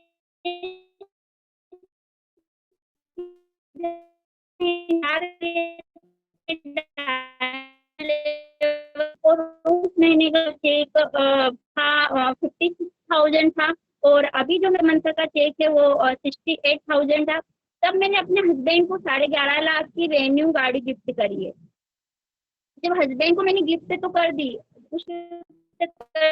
लेकिन मन में कुछ अजीब लग रहा था। जैसे घर वालों को देखते हैं, जैसे फादर इन लॉ को देखा तो मतलब एक अजीब सी फीलिंग हो रही थी, बुरा लग रहा था कि यार हमारे पास तो एक और भी बाइक है, हमारे पास स्कूटी भी है, हमने अभी ले ली, यहाँ पे तो है ही कुछ। मतलब हमेशा वो सेल्फ स्टार्ट गाड़ी, वो हमेशा बोलते थे कि मैं जब भी लूंगा सेल्फ स्टार्ट गाड़ी ही लूंगा। तो मैंने वहाँ पे एक डिसीजन लिया कि नहीं, मैं ये सोचूंगी कि मैंने 2 से 3 महीने काम ही नहीं किया और मैंने अपने ससुर जी को 86,000 की साइन गाड़ी गिफ्ट करी है। तो ये सबसे मेरे लिए बड़ी बात थी कि मतलब खुशी तो जब होती है ना अपनों कुछ, क्योंकि लोग तो देंगे पागल बोल, लेकिन मेरा वहाँ पे नहीं था मुझे पागल बोल नहीं करूंगी अब। ऐसा तो मैं सोच भी सकती थी ना आशा जी, कि मुझे तो इन लोगों ने आप पागल अपना बोला है, मैं कैमरा क्यों ऑफ कर करूं, लो। लेकिन उनका भी सही था। आशा भाभी, आपका कैमरा ऑफ कर लो, थोड़ा नेटवर्क इशू हो रहा है तो आपकी आवाज क्लियर नहीं आ पा रही है। हाँ, अब आप बोलो। तो वहाँ पे यही प्रॉब्लम थी कि जैसे हम सोचते हैं कि मुझे सबने पागल बोला था तो मैं कैसा, उनका क्या पता था इंडस्ट्री के बारे में क्या होता है, कैसे होगा, क्योंकि पहली बार तो उनको यही लगेगा ना कि पता नहीं कौन सा बिजनेस है, हमारा बेटा तो बहुत अच्छा काम कर रहा है, पता नहीं बहू लग गई है। तो वहाँ पे मैंने जब उनको गाड़ी गिफ्ट करी, का बहुत बड़ा सपना, इतना तो जब मैं मेरे हस्बैंड को मैंने गिफ्ट करी इतनी कुछ जब नहीं हुई मुझे, जब मैंने अपने ससुर जी को गिफ्ट करी तो बहुत अच्छा मजा आ रहा है। और मैं थैंक्स कहना चाहूंगी अपने अपलाइन का, जिन्होंने मुझे ये बिजनेस का प्लेटफॉर्म दिखाया, क्योंकि अगर वो मुझे 10 साल में कॉल नहीं करते तो आज मैं पता नहीं मैं क्योंकि लेडीज हर कोई सपना तो देखती है लेकिन अपने सपनों को दबोच देती है। मेरे भी सपने थे, अगर मुझे मंजू दीदी नहीं मिलते तो मैं पता नहीं आज क्या ये होती, नहीं होती, बिल्कुल भी नहीं होती, क्योंकि भगवान से तो दिखता है लेकिन ना नहीं चाहते हम लोग।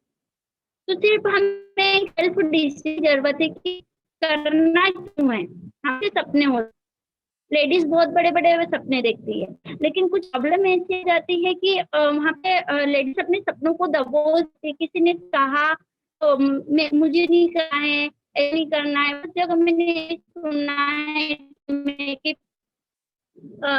हम नादान हैं, हम खर्चा तो हमारे माता पिता चलाते हैं, हमारे सास ससुर चलाते हैं, तो वहाँ पे उनको नहीं पता है, लेकिन उनको बताना है सही तरीके कि देखो जो हम करते हैं चीजें यूज, जैसे कॉस्मेटिक की जो प्रोडक्ट हो गए, जैसे हम क्रीम यूज करते हैं तो क्या हम हमारे सास ससुर के कहने पे यूज नहीं करते हैं, अगर हम लिपस्टिक यूज कर रहे हैं तो हम उनके कहने पे यूज नहीं करते, ये तो हमारा पर्सनल मैटर है ना।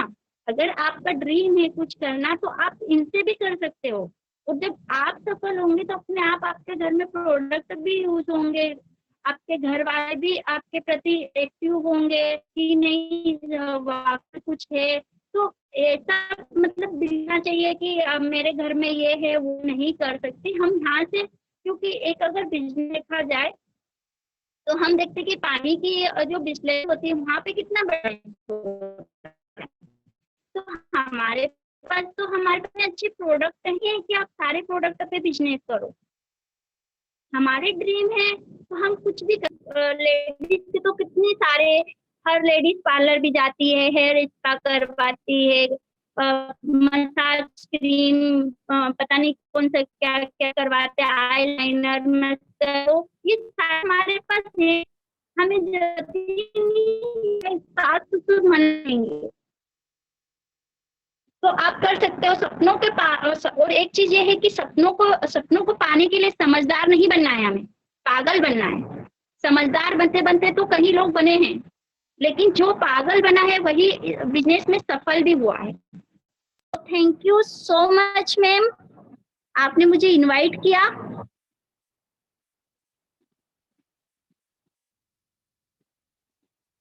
Hello ma'am. तो भाभी, कैमरा ऑन कर लीजिए भाभी आप। Okay okay. थैंक यू भाभी, की स्टोरी बहुत ही इंस्पायरिंग है। और मतलब जिस तरह से आपने काम किया है, हस्बैंड को गिफ्ट किया कार और अपने फादर इन लॉ को गिफ्ट किया, बहुत बड़ी बात है ये। और चैलेंज को एक्सेप्ट किया आपने, तो मतलब बहुत ही इंस्पायरिंग स्टोरी है आपकी। Thank you for sharing. और थैंक यू। हम आगे बढ़ते हैं और एक बहुत ही जबरदस्त लेडी को मैं बुलाने जा रही हूँ, जो कि एक टाइम पे शायद बोलना भी उनके लिए बहुत मुश्किल हुआ करता था लोगों के सामने। और वो भी एक छोटे से गांव से बिलोंग करती हैं। अब वो उनके पास कार है और वो अब और लोगों के लिए सोचते हुए और इस तरीके से बिजनेस को बिल्ड कर रही हैं एकदम इनोसेंस के साथ, कि आशा जी को भी इनफैक्ट उन्होंने ज्वाइन कराया है। और अब मैं बस उनको बुलाने जा रही हूँ, उनकी स्टोरी हम उनसे सुनने वाले हैं आज। और मैं बुला रही हूँ अब मंजू भाभी को। वेलकम है भाभी आपका।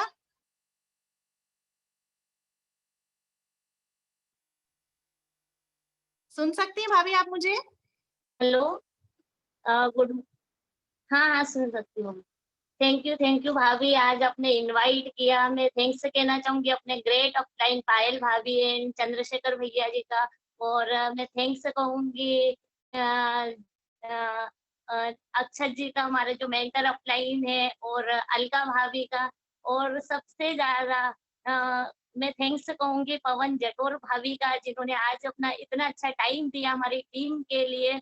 और उनकी स्टोरी कहीं ना कहीं मैंने सुनी थी, सीडी में सुनी थी, हमारे अपलाइन से सुनी थी कि इतने चैलेंज होने के बावजूद कोई कर सकता है, तो हमारे चैलेंज आज तो मुझे बिल्कुल छोटे लग रहे हैं। जब मैंने स्टोरी सुनी तो हमें लगता है, और बहुत सारी लेडीजों को लगता है कि हमारे चैलेंज बड़े हैं। तो आज भाभी की जो स्टोरी ने जीरो सेविंग की नहीं, और अपने बच्चों के लिए उन्होंने क्या क्या किया। बच्चे स्कूल नहीं गए, माता पिता के घर छोड़ा। एक टाइम था कि उनके घर में खाना नहीं नहीं था, चिप्स बिस्किट इन पे उन्होंने 3-3 महीने निकाले। तो हम क्यों नहीं कर सकते? इतने चैलेंज तो हमारी लाइफ में है ही नहीं, जितने इन लोगों के पास थे और आज सफल है।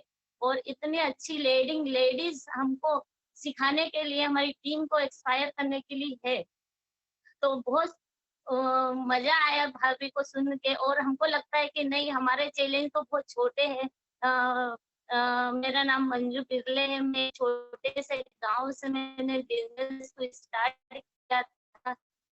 शुरुआत किया था तो बहुत सारे चैलेंज आए, जैसे कि सभी लोग बताते हैं ना कि हमको ये चैलेंज आ रहे हैं।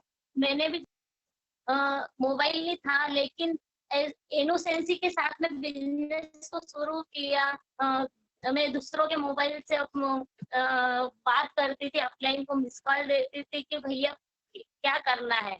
तो एक ड्रीम था छोटा सा कि भैया मोबाइल, ये बहाना था, एक्चुअली तो बहाना ही था कि मोबाइल नहीं है, किस तरीके से बिजनेस को करूं, कैसे लोगों से बात करूं। 3 दिन में बहुत सारे लोगों को पर्सनली जाके मिली, कम से कम 100 लोगों को मिली जाके। हस्बैंड साथ में नहीं थे, मेरे छोटे देवर थे जो हमको बिजनेस में सपोर्ट किया शुरुआत में। तो उनको ले जाके उनके रिलेशनशिप, हमारे फैमिली के जो रिलेशनशिप रहते थे, फैमिली के सदस्य रहते थे, उनसे जाके मिली। कम से कम 3 दिन में 100 लोगों की ना सुनी। उसके बावजूद मैंने जब अपलाइन से बात की, भैया कोई साधन तक नहीं ले रहा है, तो उसके बाद में भैया ने बताया कि आप इस तरीके से स्टार्ट करो, विनिंग टीम सिस्टम है, एजुकेशन का सहारा लो। और किस तरीके से करना है कि हमने सिस्टम को प्रॉपर तरीके से सीखा कि नहीं, अब किस तरीके से करना है। उस टाइम पे एक बहाना और था कि मोबाइल लिए मैं किस तरीके से करूंगी बिजनेस, बात कैसे करूंगी। यही चीज अपलाइन ने बताई कि आप इसको अपना एक ड्रीम बना लो तो ये जल्दी अचीव हो जाएगा।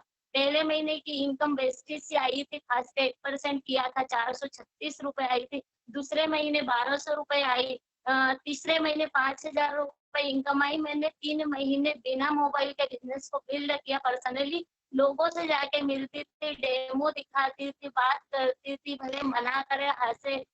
लोग मुंह पे भी बोल देते थे कि कहाँ तेल साबुन शैम्पू का बिजनेस कर रही, लोगों को फंसाने आ गई, तुमको कुछ ना कुछ प्रॉफिट होगा। घर पे लोग यूज करके प्रोडक्ट वापस भेज देते थे कि हम यूज करेंगे तो इनको प्रॉफिट होगा। आधे आधे प्रोडक्ट यूज किए हुए हमारे घर में वापस आए, फिर भी हमने उसी इनोसेंसी के साथ काम किया, जैसे हमारा ड्रीम था कि नहीं, हमको कुछ करके दिखाना है। जिन लोगों ने मना किया, मजाक उड़ाया है, ये प्रोडक्ट वापस भेज रहे हैं, उन्हीं को कुछ करके दिखाना है। एक ड्रीम लिखा था, वो पूरा हुआ। 12 महीने में ड्रीम लिखा था, वो 11 महीने में ही अचीव हो गया। तो बहुत ज्यादा खुशी हुई। उसके बाद में मैंने एक मोबाइल अपने लिए लिया खुद, कि मेरे को बिजनेस आगे बढ़ाना है। तो 7,000 का मोबाइल अपने हस्बैंड को गिफ्ट किया, इनका पुराना मोबाइल लिया, और उससे मैंने बिजनेस बिल्ड किया।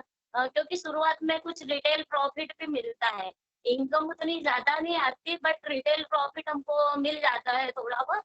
तो उन्हीं पैसों से मैंने मोबाइल लिया। फिर सेकंड मोबाइल देवर के पास देवर को एक गिफ्ट किया, क्योंकि जो बेटा हमारा था, हम तो जहाँ पर हमारी टीम थी वहाँ 700 किलोमीटर दूर थे, हम दतिया में रहते थे। पूरी टीम इंदौर साइड की थी, 100 किलोमीटर दूर, जहाँ कोई डीएल सिटी नहीं थी। प्रोडक्ट कैसे भेजना है, किस तरीके से लिस्ट भेजना है, तो वो प्रॉपर मैनेज करने के लिए एक मोबाइल अपने देवर को दिया वेस्टिज की इनकम से। फिर तीसरा मोबाइल अपनी खुद की इनकम से लिया 13,000 का, जो मैं अभी यूज कर रही हूँ, और बहुत बढ़िया लगा। मैंने जब 2 मोबाइल लिए, उसके बाद तीसरा मोबाइल अपनी की इनकम लिया, तो आगे में बहुत खुशी हुई, क्योंकि लेडीजों को रहता है ना कि शॉपिंग भी करनी रहती है, या लेडीजों को पार्लर भी जाना पड़ता है, तो वो 2-2, 4-400 रुपए, 500 रुपए अपने हस्बैंड से मांगना पड़ता है। लेकिन यहाँ हम अपनी खुद की इनकम से ड्रीम पूरे कर रहे हैं, तो ये सबसे बड़ी चीज लगी मुझे अच्छी। और शुरुआत में तो बिजनेस इस तरीके से किया था कि 2-4 हजार भी आ जाए तो अपना घर का खर्च चल जाएगा, लेकिन पता नहीं था कि पहली बार नेटवर्किंग में आई थी। खानदान में किसी ने नाम तक नहीं सुना, नाम रहते थे वहाँ, गाँव ने नाम सुना था इस तरीके से, तो ज्यादा विश्वास नहीं हो रहा था। शुरू में लगता 2-4 हजार आ जाए वही ठीक है, लेकिन अपलाइन बोल रहे हैं कि आपका ड्रीम, आप क्यों इस बिजनेस को करते हो, कि चैलेंज आएंगे। और चैलेंज अभी तक लाइफ में ज्यादा देखे नहीं थे, कि हस्बैंड की जॉब से उस छोटे मोटे ड्रीम पूरे हो जाते थे, घर फैमिली में संपन्न थे, तो हमको ऐसी कुछ लगा नहीं था कि चैलेंज क्या होते हैं। फिर हमारा एक मेरा खुद का एक ड्रीम था, शादी के पहले से बहुत सारे लोग बोलते थे कि आपको बात करते नहीं आती, तो वही मेरा एक पेनफुल ड्रीम था, कि जो बोलते हैं ना कि वो बात नहीं करते आती, आगे स्टेज पे बोलने में मुझे डर लगता था। तो फिर वही एक ड्रीम था, पेनफुल ड्रीम था, तो वही हमने 3 मार्च को लिखा था, तो मैं अभी शेयर करती हूँ आपके सामने।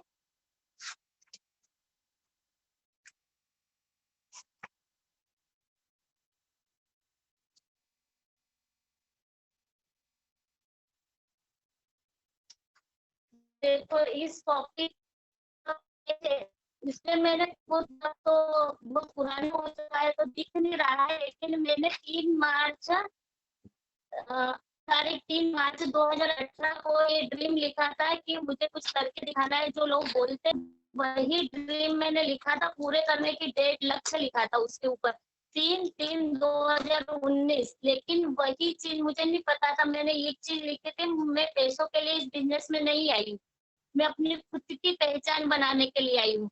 तो वही ड्रीम था कि मुझे भारी भैया ने मौका दिया, और 15 फरवरी 4 फरवरी एफआरयू का कुछ फरवरी में फंक्शन था, उसी एफआरयू के मौके से मुझे अपनी खुद की पहचान बनाने का मौका मिला। और आज मैं जिन लोगों को नहीं जानते उससे 10 गुना, 20 गुना, 100 गुना लोग मुझे जानते हैं। तो यही हमारा एक पेनफुल ड्रीम था। उसके बाद हमने ड्रीम लिखे, इनकम के, कार का ड्रीम लिखा, कार का ड्रीम भी मेरा पूरा हुआ। वो भी डायरी में लिखा हुआ है कि मैंने जब गाड़ी का ड्रीम लिखा था कि 3 मार्च को लेना है, तो वो फरवरी में ही आ गई हमारी कार। 7 फरवरी को मार्च का ड्रीम था, लेकिन फरवरी में हमारी कार आ गई है। तो यही पावर है, मैं लेडीज को एक ही मैसेज देना चाहती हूँ कि यही पावर है हमारे पास, कि हम जो लिखते हैं उसको हम एक बार तो सोच के भूल जाते हैं कि हमारे ड्रीम क्या है, लेकिन लिखा हुआ हमारे पास हर समय रहता है, क्योंकि हम जब उसको देखते हैं तो हम फील कर सकते हैं। और ड्रीम ऐसा होना चाहिए कि आपके रोंगटे खड़े हो जाए, उसमें दर्द होना चाहिए, क्योंकि जिस ड्रीम को हमने लिखा पूरा हुआ नहीं हुआ उससे कोई फर्क नहीं पड़ता, तो वो हमारा ड्रीम नहीं है। जिस ड्रीम को पूरा नहीं हुआ और उससे जो दर्द होगा पेनफुल, उसी पेनफुल ड्रीम की वजह से आप यहाँ पर सक्सेसफुल हो सकते हो। और वही ड्रीम हमने पूरे किए। आज वो खुशी हो रही है कि जो चीजें हमने लिखी थी वो पूरी हो रही है। और एक चैलेंज हो रहा है कि अभी लॉकडाउन में हस्बैंड जो जॉब कर रहे थे 8 साल से गवर्नमेंट प्रोजेक्ट में है, लेकिन 500 लोगों को जॉब से निकाल दिया गया है, उसमें मेरे हस्बैंड भी है। तो आज 30,000 की इनकम थी, जॉब से 8 साल जॉब करी, लेकिन वो इनकम 0 हो गई। लेकिन आज वेस्टीज में हमको थैंक्स कहना चाहूंगी ईश्वर का कि हमको सही समय पे वेस्टीज मिला, और थैंक्स हमारे अपलाइन का जिन्होंने सही समय पे हमको वेस्टीज का प्लेटफॉर्म दिखाया कि आज जो जॉब से इनकम थी उससे 2.5 गुना ज्यादा इनकम हमको वेस्टीज से आ रही है।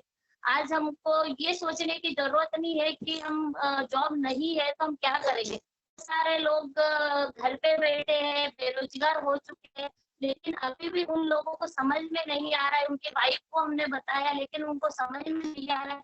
वो ईश्वर के भरोसे बैठे हैं कि कुछ ना कुछ हो जाएगा। एक चीज नहीं समझ में आ रही है कि शायद ईश्वर आपके भरोसे बैठा हो कि आप कुछ करके दिखाओ। तो आज हमने बहुत सारे लोगों ने तो ये तक बोला था, जब जब वेस्टी शुरू किया था तो उसके बाद को पता चल गया था कि हो सकता है कि प्रोजेक्ट बंद हो जाए तो इनकम 0 हो जाएगी। लेकिन उस टाइम पे हमने ना हमारी फैमिली को बताया था, मायके में बताया था कि जॉब में चैलेंज चल रहे हैं, लेकिन हमको पता था।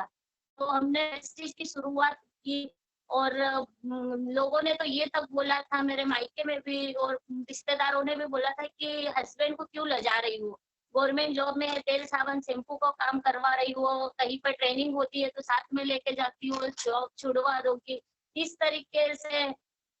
फिर वही चीज आज कभी हम ये लोगों की बातें सुन लेते, तो क्या वही लॉकडाउन में इनकम 0 हो गई तो 10-20 हजार देते कि आप अपनी फैमिली को, अपने बच्चों के लिए कुछ लेके आओ।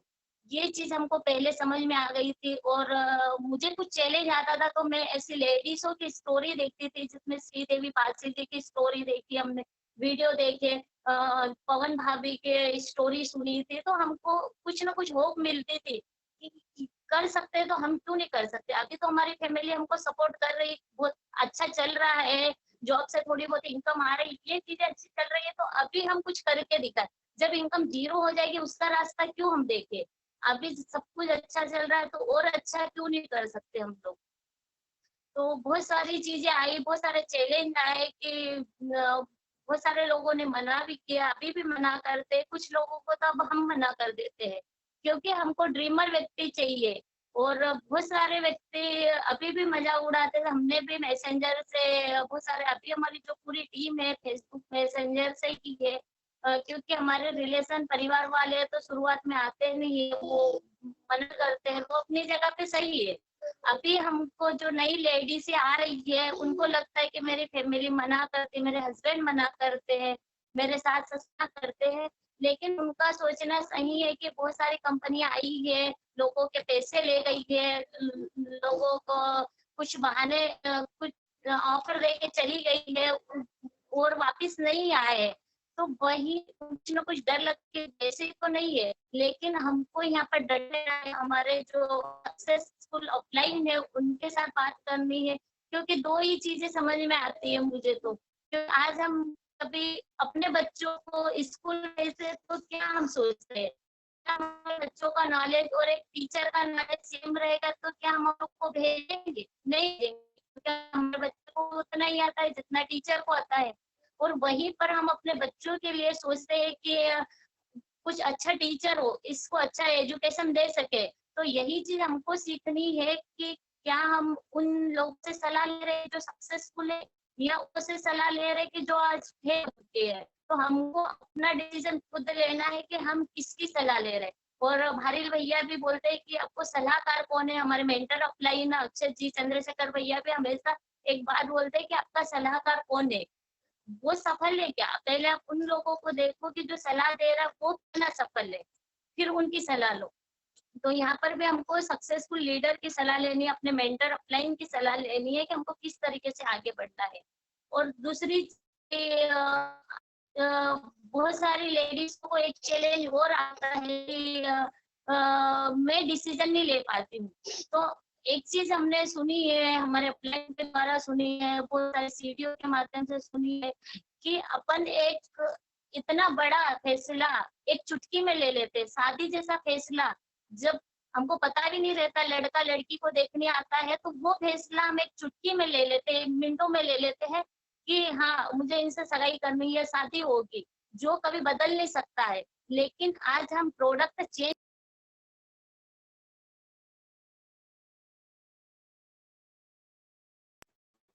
बहुत भाभी सारे हमने डिसीजन बदले हैं, कभी शॉप का डिसीजन बदला है, कभी पार्लर वाले चेंज करे हैं, कभी साड़ी वाले चेंज किए हैं। तो हम बहुत सारे यहाँ तक कि एक्टर एक्ट्रेस जो ऐड करते हैं उनके कहने पे हम बहुत सारी चीजें चेंज कर लेते हैं। तो क्या हम अपने ड्रीम पूरे करने के लिए एक शॉप चेंज नहीं कर सकते, जहाँ से हमारे पूरे सपने पूरे हो सकते हैं, जहाँ हम अपने बच्चों के एक अच्छी लाइफ दे सकते हैं, जहाँ हम अपने हस्बैंड को सपोर्ट कर सकते हैं, जहाँ हम अपने परिवार को सपोर्ट कर सकते हैं। तो क्या ये एक शॉप चेंज नहीं कर सकते?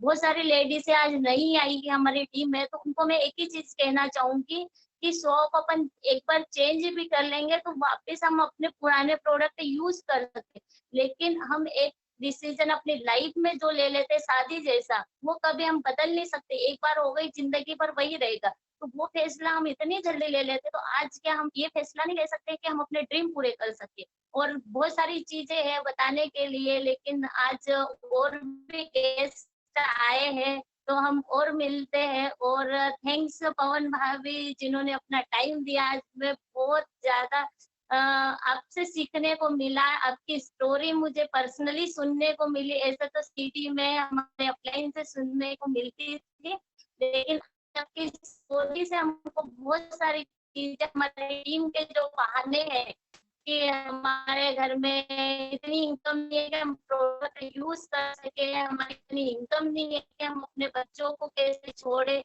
क्योंकि बहुत सारी लेडीजों के बच्चे तो बहुत बड़े बड़े रहते हैं, 8-8 10-10 साल के, 15-15 साल के, वो डिसीजन नहीं ले पाते कि हम अपने बच्चों को छोड़ के कैसे जाए। लेकिन अपने बच्चे 8-8 दिन बीमार होके बाहर रहे, जहाँ फोन भी नहीं लगा पाए, 1 महीना बाद भी नहीं हो पाए, इतने छोटे बच्चों को अपने छोड़ के बिजनेस बिल्ड किया। तो मुझे नहीं लगता है कि आज किसी लेडीज का कोई बहाना बचा होगा।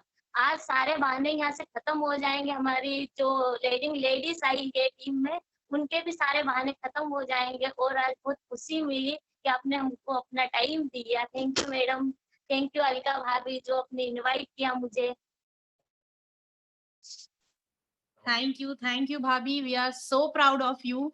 आपने इतनी कठिनाइयों के साथ अपने आप को प्रूव किया है, अपना नाम बनाया है, आपके ड्रीम्स इतने इतने बड़े बड़े जो आपने सपने देखे हैं उसको खुद पहले प्रूव करके दिखाया है। तो बहुत ही इंस्पायरिंग है आपकी स्टोरी। आपको नहीं पता शायद कहाँ कहाँ आपके वीडियोस लोग सुन रहे हैं और खुद इंस्पायर हो रहे हैं। तो थैंक यू सो मच। और अब इसी के साथ मैं जो अब जिनको मैं इनवाइट करने वाली हूँ, जो हम मंजू भाभी और आशा जी को देख रहे हैं, उन्होंने बनाया है ऐसे लोगों को। बहुत उनकी मेहनत है इस चीज़ में, जो कि अपने हस्बैंड के साथ बहुत एक्टिवली काम कर रही हैं और कदम से कदम मिला के बहुत एक्टिवली पार्टिसिपेट करती हैं। और मैं एक बहुत ही अच्छी लीडर को बुलाने जा रही हूँ जिनका नाम है पायल भाभी, पायल प्रजापति जी। भाभी आपका वेलकम है। आप अपनी जर्नी हमारे साथ थोड़ा शेयर करें। ओके, थैंक यू अलका भाभी। और मंजू भाभी ने बहुत अच्छी तरीके से आज मतलब उनकी स्टोरी को शेयर किया है, बहुत अच्छा लगा। आशा ने जो बताया, आशा का भी मुझे बहुत अच्छा लगा। देन जटोर भाभी की स्टोरी सुन के तो ऐसा लगा कि लाइफ में अगर इन्होंने इतने चैलेंजेस के साथ में इस बिजनेस को बिल्ड किया है, तो हम जैसे लोगों के साथ जो चैलेंजेस आ रहे हैं वो तो बहुत बहुत बहुत छोटे हैं।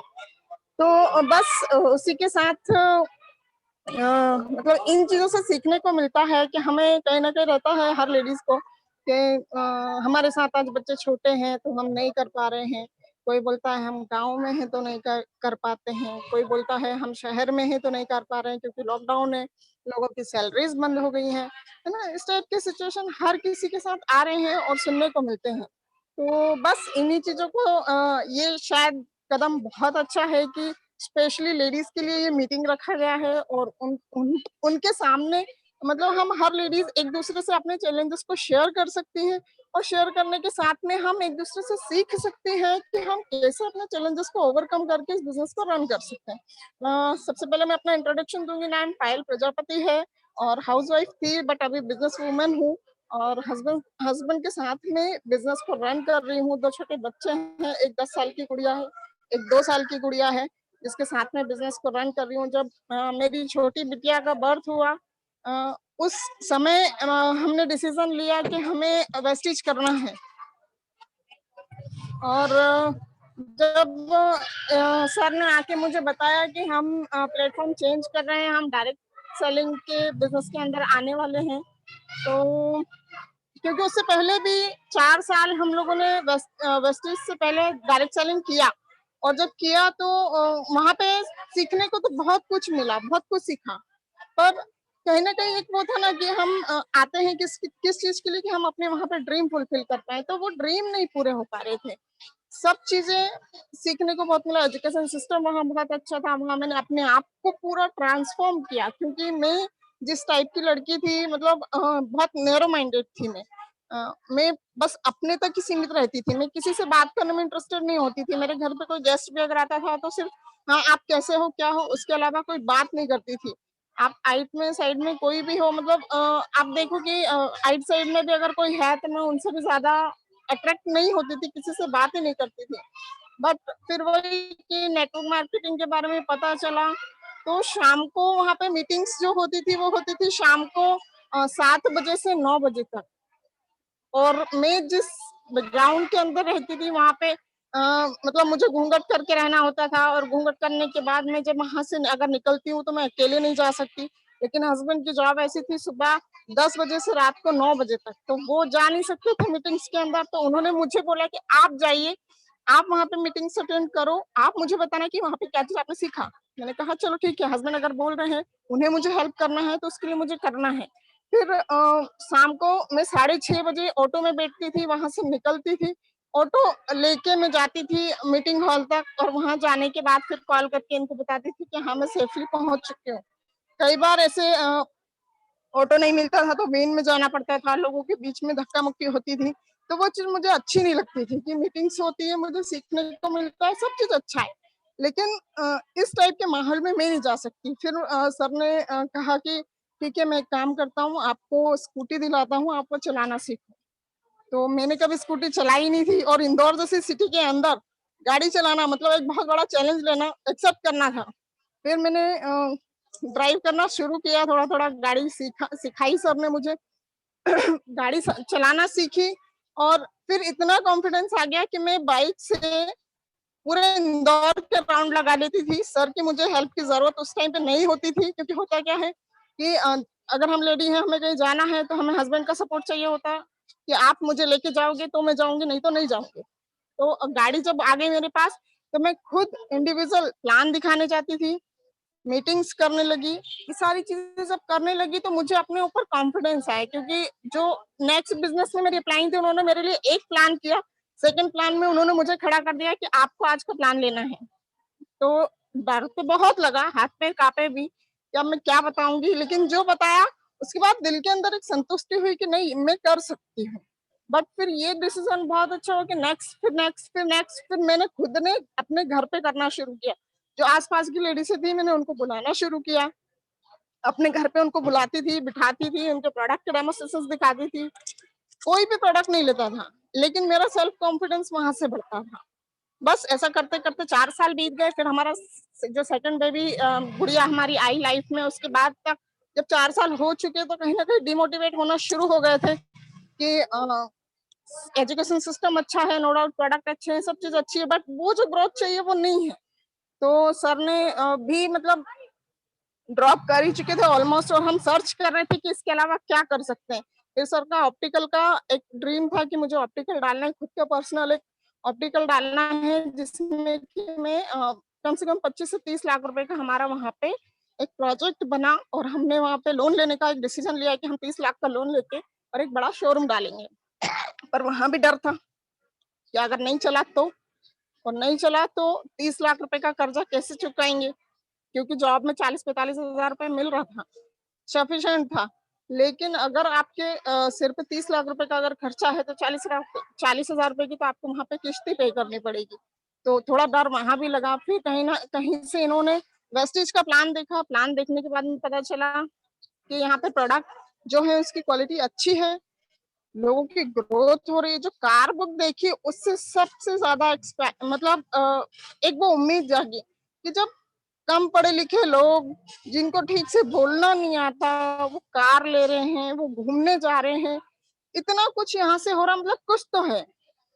फिर जो अवार्ड फंक्शन होता है वहां पे अक्षत भैया को इन्होंने देखा कि अक्षत सर जो हमारे साथ थे पहले अगली कंपनी में, उनको स्टेज पे देखा। तो फिर इन्होंने वहां पे खुद अप्रोच किया भैया को, और प्लान हुआ। जिस दिन प्लान हुआ उस दिन रात की 1 बज चुकी थी। मैं इनको बार बार फोन कर रही थी कि आप कहाँ हो, जल्दी आओ। तो इन्होंने बोला कि मैं आ रहा हूँ थोड़ी देर में। आके मुझे बताया तो मैंने साफ मना कर दिया। मैंने कहा नहीं, 4 साल ऑलरेडी हम बिगाड़ चुके हैं, अब और अगर 4 साल बर्बाद हो गए तो। सेम ये क्वेश्चन किया। तो इन्होंने मुझे कहा कि चलो ठीक है, अगर 4 साल बर्बाद हो भी गए तो अब अपने काम करते हैं, इसको अपन एक अच्छे क्वालिटी के प्रोडक्ट हैं, इनको यूज करना शुरू करते हैं और साइड में थोड़ा थोड़ा सा काम करना शुरू करते हैं। अगर हो गया 1 साल के अंदर तो ठीक है, 1 साल में नहीं हुआ तो कोई बात नहीं, हम जो अपना काम चल रहा है इसी को बढ़ाएंगे, नहीं तो 1 साल के बाद हम ऑप्टिकल डालेंगे। फिर कहीं ना कहीं मैंने भी डिसीजन लिया। मैंने कहा चलो ठीक है, नेक्स्ट डे जाके प्रोडक्ट परचेस करके लेके आए, यूज करना शुरू किया। प्रोडक्ट बहुत अच्छे लगे, उसके बाद फिर इन्होंने अपने ऑप्टिकल पे बैठे बैठे वहां पे बात करना शुरू किया। मेरी गुड़िया लगभग 1.5 महीने की थी उस टाइम पे, तो मैं बहुत ज्यादा सपोर्ट नहीं कर पाई। और जब मेरी बड़ी वाली गुड़िया को 3rd टाइम ऑपरेशन का टाइम आया, बिजनेस तो नो डाउट बहुत अच्छी तरीके से चल रहा था, क्योंकि प्रोडक्ट की क्वालिटी बहुत अच्छी थी, प्रोडक्ट यूज कर रहे थे, तो सेटिस्फाइड थे हम भी पूरी तरीके से, और हमने जिन जिन को प्रोडक्ट्स दिए वो भी सेटिस्फाइड थे, क्योंकि इसका जो प्रोडक्ट का कॉस्ट है वो एमवे के प्रोडक्ट से बहुत बहुत बहुत लो प्राइस था, और इनका जो रिजल्ट थे वो रिजल्ट बहुत अच्छे थे। मेरी मौसी सास के बेटे हैं, वो भी करते हैं वेस्टीज, उनकी शॉप थी, वो हमेशा बोलते थे कि वेस्टीज के रिजल्ट बहुत अच्छे हैं, वेस्टीज के रिजल्ट बहुत अच्छे हैं। हम उनकी मजाक उड़ाया करते थे पहले। फिर जब हमने खुद प्रोडक्ट यूज करना शुरू किया वेस्टीज के, तब हमें पता चला कि वाकई में इसके रिजल्ट्स बहुत अच्छे हैं। बस फिर बच्चों को भी मैंने अपने सप्लीमेंट्स देना शुरू किया, और जब मेरी छोटी वाली गुड़िया 10 महीने की हो चुकी थी और हम सिल्वर अचीव करने ही वाले थे, उस बीच में मेरी बड़ी गुड़िया की तबीयत थोड़ी खराब हुई। और जब उसकी तबीयत खराब हुई तो उसको हाइड्रोसेफेलिस है। जब वो पैदा होने वाली थी उससे थोड़े दिन पहले ही मुझे पता चला कि उसके ब्रेन के अंदर पानी चला गया है। तो उसको 2 बार ऑपरेशन कर चुके हैं और तीसरी बार उसकी तबीयत फिर खराब हो गई उस टाइम। तो कहीं ना कहीं मन में वो था कि अगर ऐसी सिचुएशन फिर आई तो क्या करेंगे हम, क्योंकि उस कंडीशन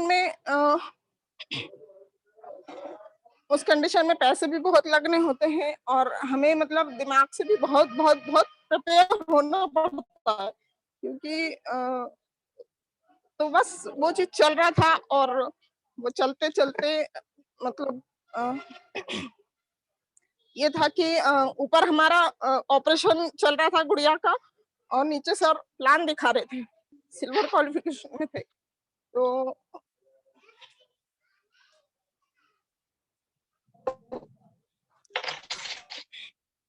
बस वो चीज किया, और करते करते बस उस टाइम पे ये डिसीजन ले लिया कि करना है तो वेस्टीज ही करना है, और इसको 100% फिर बिल्ड करना शुरू किया। फिर मंजू भाभी मिले हमें, आशा जी मिली, और फिर लगने लगा कि नहीं, कुछ यहाँ से हो सकता है।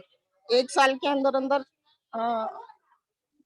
30-35 हजार रुपए यहाँ से आने लगे, तो सोचा कि हम अब जॉब चेंज कर सकते हैं। फिर सर ने डिसीजन लिया कि मैं इस जॉब को छोड़ूंगा और जॉब को छोड़ के फुल टाइम वेस्टीज करूंगा। फिर मैंने भी उनको सपोर्ट करना शुरू किया कि ठीक है, हम इसको फुल टाइम रन करेंगे। और फिर बस 14 महीने हुए लगभग, और 14 महीने के बाद में जब स्टार डायरेक्टर कंप्लीट हो चुके, और फिर हमने वहां से सोचा कि जो मतलब एक कार का ड्रीम था, मेरी बड़ी गुड़िया का भी बहुत बहुत उसका मन होता था कि मैं कार में घूमूंगी पापा, तो वो कार हमने यहाँ से अचीव करी। तब मेरा भी और विश्वास बढ़ गया कि नहीं, जब यहाँ से हम एक कार ले सकते हैं तो और कुछ आगे भी कर सकते हैं। बस वो करना शुरू किया, और काफी कुछ यहाँ से मिला। एक बहुत अच्छा मान सम्मान मिला, कार मिली। जब कार खरीदी तो इतने सारे लोग आए, उसका रिकग्निशन जब हुआ, हमारा कार का अनवीलिंग हुआ, तो लगा वाकई में कि कुछ किया, क्योंकि सर ने 14 साल जॉब किया तब वहां इतना रिकग्निशन नहीं मिला जितना रिकग्निशन यहाँ मिला। तो बस वो किया। उसके बाद सॉरी थोड़ा सा इमोशनल हो गई, क्योंकि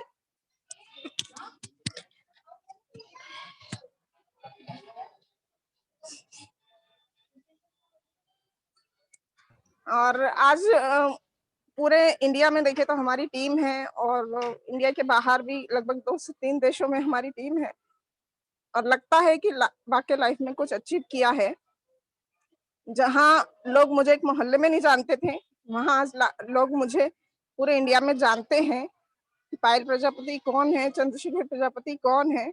और बस जो एक ड्रीम था, मेरे पापा आर्मी में थे, उनका मतलब यही ड्रीम था कि हमेशा मेरे बच्चे आगे बढ़े, और बस वो चीज मुझे पूरी करनी थी, वो किया। और आज नेक्स्ट मंथ का जो चेक था वो हमारा 1,03,971 रुपए लगभग था, क्योंकि हमारा हमेशा से ड्रीम था कि 1 लाख की इनकम को क्रॉस करना है।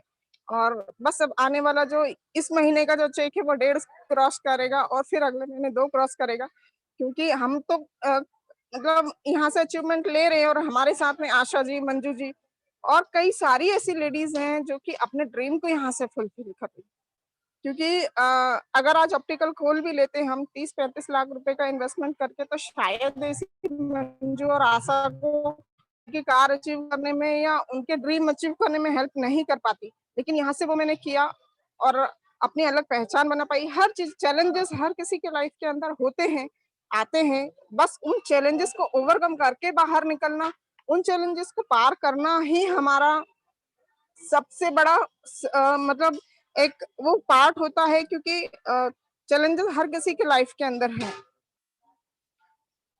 होता है ना कि जैसे सामने 4 उंगलियां हैं, अगर मैं फोकस करूंगी उंगलियों के ऊपर तो उंगलियां ही दिखेगी, लेकिन मैं फोकस करूंगी उसके पीछे पड़ी हुई चीज के ऊपर तो वो मुझे उंगलियां धुंधली दिखेंगी, और उस साइड की जो चीज है वो मुझे क्लियरली दिखेगी। तो डिपेंड करता है हमारे ऊपर कि आपका ड्रीम कितना इमोशनल है, आप जिस चीज के लिए बिजनेस के अंदर आए हो वो चीज आपके लिए कितनी इंपॉर्टेंट है। क्योंकि हर कोई आता है फिर बताते हैं कि हमें घर चाहिए, हमें गाड़ी चाहिए, हमें सब चाहिए, वो चीज तो होती ही है कि हर किसी बंदे का एक ड्रीम होता है, हर किसी लेडीज का ड्रीम होता है कि आज जिस घर के अंदर हूँ शायद वो ड्रीम हाउस नहीं है, शायद वो ड्रीम कार नहीं है जिस कार को मैं आज ऑन कर रही हूँ, चला रही हूँ, लेकिन अगर उसके अलावा लाइफ में कुछ ऐसी चीजें जो चुपती है या ये चीज मेरी लाइफ के अंदर नहीं होनी चाहिए, तो उस चीज को पाने के लिए हमें अपना पेस्ट और सोप चेंज करना। जब मेरा गाड़ी का अनवीलिंग था तब भैया ने बताया था, अपना अनूप भैया आए थे भोपाल से और उन्होंने अनवीलिंग किया था गाड़ी का, और जब उन्होंने बताया था कि ये गाड़ी हरे कलर की साबुन और पेस्ट के अंदर से निकली है, और वाकई में खाली हमें अपने प्रोडक्ट्स चेंज करने हैं, अच्छी क्वालिटी के प्रोडक्ट यूज करना है। जहां अभी लाल साबुन यूज कर रहे हैं उसकी जगह अगर हम हरी साबुन यूज करना शुरू कर देंगे तो वो सारे ड्रीम हम पूरे कर पाएंगे जिसके लिए हम इस बिजनेस के अंदर आए हैं। और आज जो नई लेडीजें आई हैं, मैं उन्हें स्पेशली बोलना चाहूंगी कि हम एक नई जिंदगी को जन्म दे सकते हैं, हम एक जिंदगी को पूरा पाल पोस के बड़ा कर सकते हैं, तो हम अपनी फैमिली के साथ में क्या हम अपने नेटवर्क को नहीं संभाल सकते? तो हम अगर ठान ले कि हमें कुछ करना है तो वो चीज हम 101% कर सकते हैं, क्योंकि हम जब एक फैमिली को पूरा मैनेज कर सकते हैं, हम अपने घर को मैनेज कर सकते हैं, तो हम टीम को भी मैनेज कर सकते हैं। बस वो जो लिमिटेशंस है वो हमारे माइंड के अंदर होती है। हम जितनी चीजों को सोच लेते हैं ना कि हमें सिर्फ इतना ही करना, मतलब एक दायरे के अंदर हमें बांध दिया जाता है, इस दायरे से बाहर निकल के तो देखो आपकी उड़ान इतनी है कि आप थक जाओगे उड़ उड़ के। आप जहां इतना बड़ा है कि हम वहां घूमने अगर जाएंगे देखेंगे तो हमें लगेगा कि नहीं वाकई में क्या दुनिया बनी हुई है। हम सिर्फ इंदौर में है तो इंदौर का सोचते हैं, अगर हम बाहर है तो बाहर का सोचते हैं, मध्य प्रदेश के सोचते हैं। आप अपने ड्रीम को थोड़ा बड़ा तो करो, अपनी उड़ान को बड़ा तो करो। पूरा इंडिया कितना बड़ा, और इंडिया से बाहर ये जो पूरी भगवान ने दुनिया बनाई है, ये दुनिया कितनी सुंदर है। तो बस यही कहना चाहूंगी हर किसी को, हर लेडीज को जिन्होंने बिजनेस को अभी अभी स्टार्ट किया है, कि आप अपने माइंड के अंदर जो लिमिटेशंस हैं उनको तोड़ो और उनको तोड़ के आगे बढ़ो। क्योंकि हम अगर चाहें तो 3 पग के अंदर पूरी दुनिया को नाप सकते हैं। बस वो हिम्मत हमारे अंदर होनी चाहिए। अगर वो हिम्मत को अगर हमने पा लिया तो सब कुछ पा लिया। Thank you so much. Thank you भाभी, थैंक यू पावन भाभी, आपने मुझे इनवाइट किया और इतने सारे लोगों के बीच में आज बोलने का मौका मिला। वो चीज मुझे मुझे बहुत अच्छी लगी है। Thank you so much. Thank you भाभी। इतनी इंस्पिरेशनल स्टोरी है आपकी, इतने चैलेंजेस हैं आपकी लाइफ में। वो कहते हैं ना, भगवान चैलेंजेस भी उन्हें ही देते हैं जिन्हें बहुत ज्यादा सक्सेसफुल भी होना है आगे। परेशानियां उन्हीं के पास आती है जो जानते हैं भगवान की ये उस चीज को पार करके आगे निकल सकते हैं। तो आपने जिस तरह से स्ट्रांगली डिसीजन किया एक समय के बाद, औरतें ऐसी होती हैं कि सबसे ज्यादा नेगेटिव भी बहुत जल्दी वही होती हैं और सबसे जल्दी पॉजिटिव भी वही होती हैं। वो कहते हैं ना कि एक लेडी जब शादी करके भी जाती है तो कहा जाता है कि घर को वो बना भी सकती है और उसे बिगाड़ भी सकती है। तो इतनी बड़ी स्ट्रेंथ है हम औरतों के पास। थैंक यू, आपकी जर्नी, आपकी स्टोरी बहुत इंस्पिरेशनल थी। और सबसे बढ़िया थैंक यू तो सबसे पहले मैं पावन भाभी को बोलूंगी। हमारे लिए उन्होंने इतना समय निकाला, इतना बिजी होने के बावजूद। और जो उन्होंने जो जिस तरीके से बताया कि कैसे इनिशिएटिव लिया जाता है अपनी लाइफ में, अपने लिए हमें खुद हर चीज पहले करनी पड़ेगी, उसके बाद ही कोई आएगा। और वो सेम चीज उनकी फैमिली फॉलो कर रही है। एक टाइम पे वो अपने बच्चों को छोड़कर जाया करती थी और आज उनके बच्चे उनके साथ बैठकर कई सारे सेशंस, मीटिंग्स अटेंड कर रहे हैं।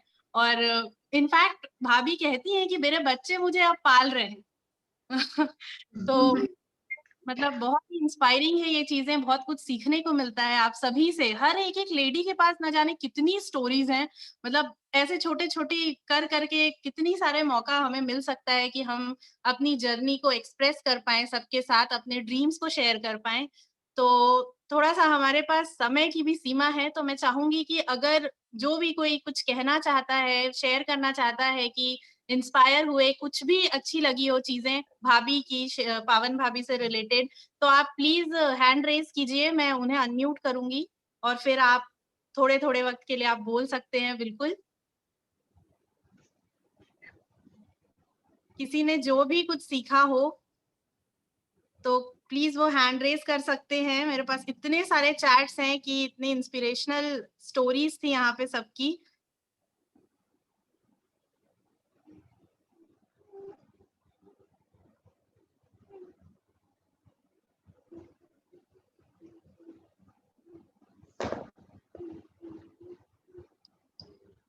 प्रियंका जी, आप बोलिए।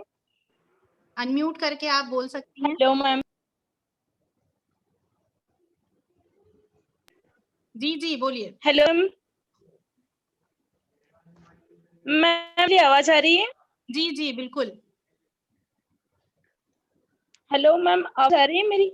जी, बिल्कुल आपकी आवाज़ आ रही है हमें, हम आपको सुन हेलो। सकते हैं।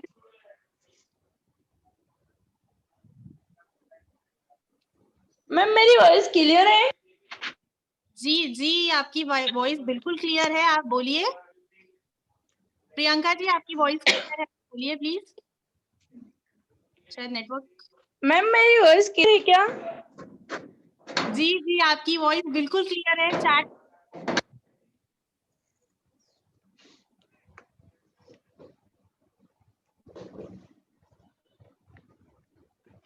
प्रियंका जी, आप कहना चाहती हैं जो, प्लीज़ आप बोलिए, आपकी वॉइस बिल्कुल क्लियर है, आप मुझे सुन सकती हैं?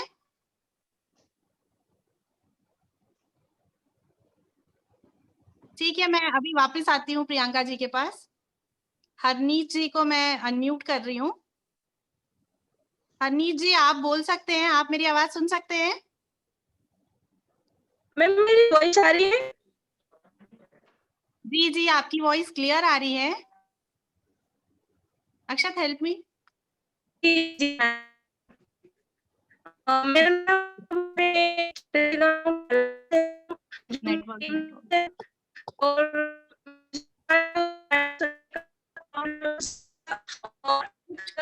सा नेटवर्क इशू है तो बिल्कुल क्लियर हम सुन नहीं पा रहे हैं आपको।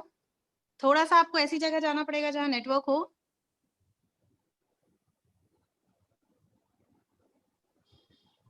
हरनीत जी आप बोल सकते हैं।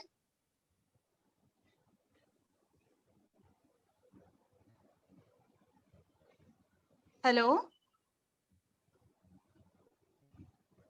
आप सुन सकते हैं मुझे? पावन भाभी, हाँ जी, मैं तो सुन सकती हूँ, लेकिन उनका शायद नेटवर्क प्रॉब्लम है। नेटवर्क प्रॉब्लम है। हरनीत जी आप सुन सकते हैं? कुछ इशू है आई थिंक नेटवर्क में। ठीक है, तो नंदिनी जी आप मुझे सुन सकती हैं? अनम्यूट कीजिए नंदिनी जी आप, और आप बोल सकती हैं अपनी जो भी आप शेयर करना चाहती हैं। यस मैम, बस मेरी आवाज आ रही है मैम? बिल्कुल बिल्कुल आ रही है, आप बोलिए। Yes ma'am, good morning ma'am, everyone good morning. And ma'am आज बहुत अच्छा लगा जो आपने लेडीज मीटिंग रखी, एंड हम लोगों को भी आप सभी से बहुत इंस्पिरेशन मिला। पावन मैम आए हम लोगों के लिए, उनका भी स्पेशल थैंक्स कि उन्होंने इतनी अच्छी मीटिंग ली और वो हम लोगों के लिए आए गेस्ट बन के हमारी रिक्वेस्ट पे। And Asha ma'am, Manju ma'am, Payal ma'am, सभी की स्टोरी आप लोगों की मैम बहुत अच्छी लगी। Thank you so much ma'am, ऐसी मीटिंग अगर होती रहेगी तो मैम और अच्छा लगेगा। Thank you ma'am, wish you well. Thank you. Sheetal भाभी, शीतल जी आप अपने आप को अनम्यूट कीजिए और आप बोल सकती हैं। शीतल भाभी मेरी आवाज आ रही है?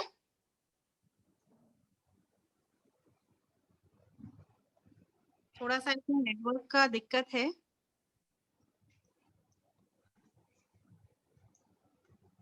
अनम्यूट कीजिए शीतल भाभी, आप अपने आप को अनम्यूट कीजिए और फिर बोलिए।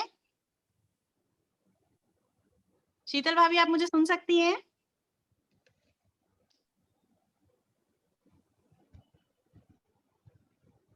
गलत टाइमिंग पे ये नेटवर्क इशू हुआ है और न जाने कितनी मेरी सारी वाइस लोगों को। शीतल भाभी हाँ बोलिए बोलिए। आ रही है भाभी, बोलिए।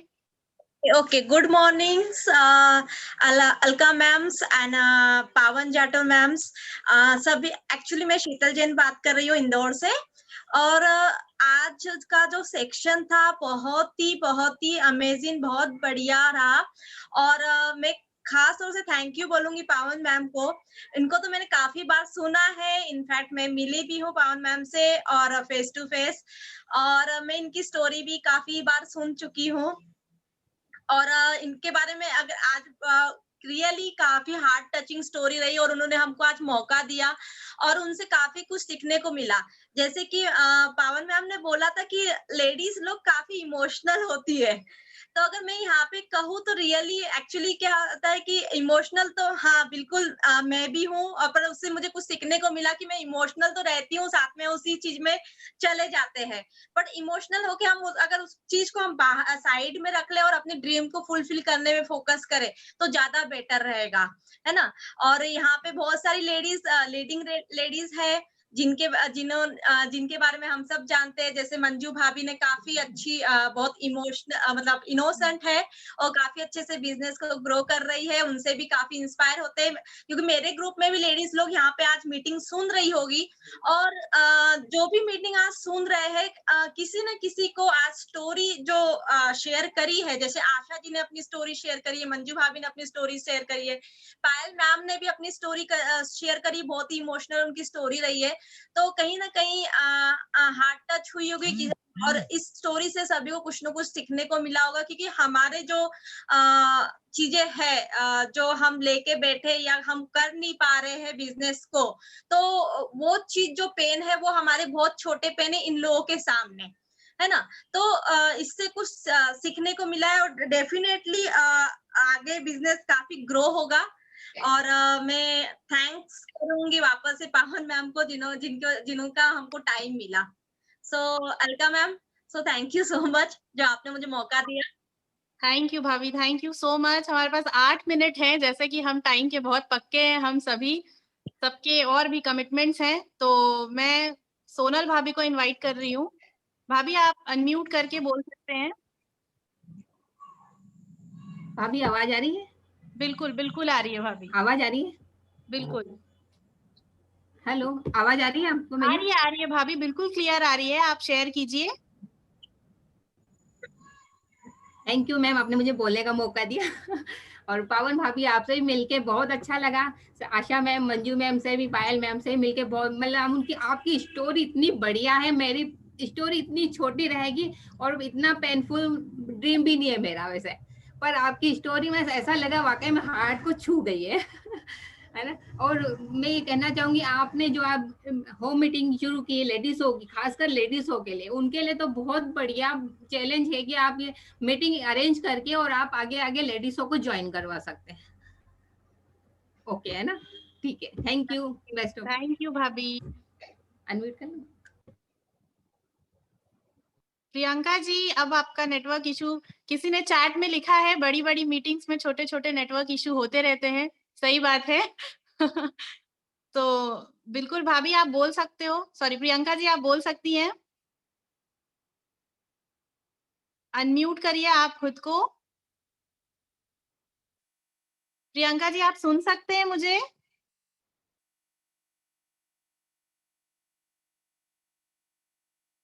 प्रियंका जी आप मुझे सुन सकती हैं? कोई बात नहीं, अभी कुछ नेटवर्क इशू है भाभी। तो मुझे लगता है बहुत ही ऑसम सेशन रहा, फर्स्ट सेशन आज हमारा जो विमेन एम्पावरमेंट पे था, और कैसे सब लेडीज मतलब इकट्ठी होके सब कुछ हम लोग अपने और बाकी सारे प्रायोरिटीज को छोड़ के सबसे ज्यादा प्रायोरिटी इस सेशन को दिया कि पता है हमें कि हमें कितना ग्रो करना है आगे और कितना हम लाइफ में कुछ सीखना चाहते हैं। हर किसी से, मेरे को मंजू भाभी से सीखने मिला, पायल भाभी से मिला, पावन भाभी की तो खैर क्या ही बात बोलूं मैं, आशा जी से भी, हर कोई हमें कुछ ना कुछ यहाँ थोड़ा बहुत सिखा जाता है। मैं स्वाति जी को कहूंगी, जी आप बोल सकती हैं स्वाति जी, अनम्यूट कीजिए और आप बोल सकती हैं। गुड मॉर्निंग एवरीवन, मेरा नाम स्वाति जैन है और मैं शेडोल एमपी से हूँ और मैं पावन मैम की टीम से हूँ। और ये वाकई में आप लोगों का जो सेशन था बहुत अच्छा था और ये वुमेन एम्पावरमेंट हर किसी को करना ही चाहिए, हर किसी टीम में होना चाहिए, क्योंकि इससे वुमेन से वाकई में बहुत कॉन्फिडेंस आता है। और हम लोगों को भी इसी प्लेटफॉर्म में आके, और जब से वुमेन एम्पावरमेंट चालू हुआ तब से पावन मैम ने हमें जो प्लेटफॉर्म दिया बोलने का, तो उसमें हम लोग भी बहुत कॉन्फिडेंटली अपनी बात रख पाते हैं। और इस वुमेन जब इकट्ठी होती हैं तभी वो अपने इमोशन शेयर कर पाती हैं। तो सभी की स्टोरी यहाँ पर पेनफुल भी थी और इमोशन भरी भी थी। और जैसे कि पायल मैम ने भी बताया कि किस तरह से उन्होंने अपना बिजनेस शुरू किया और उनके पास क्या पेनफुल ड्रीम था। तो सभी डेफिनेटली जब कुछ पेनफुल ड्रीम होता है तभी हम अपने अपने सपनों के लिए अपने आप को पुश कर पाते हैं।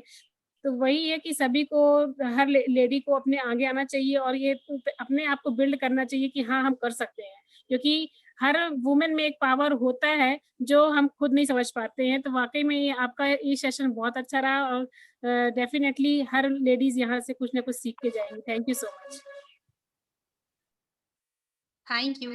थैंक यू स्वाति जी, बहुत थैंक यू। मैं आप सभी को थैंक यू बोलना चाहूंगी, पावन भाभी, मंजू भाभी, आशा भाभी, पायल भाभी, आप सभी ने बहुत ही इंस्पायर किया है लोगों को और आगे करते जाएंगे। न जाने कितने लोग अभी कुछ ना कुछ, कोई एक बात सीखा होगा, कोई एक चीज किसी को लग गई होगी कि हाँ ये चीज मेरे साथ भी है, मैं भी ये चीज करूंगी। मैं एक बार और प्रियंका जी को बोलूंगी, प्रियंका जी आप सुन सकते हैं हमें?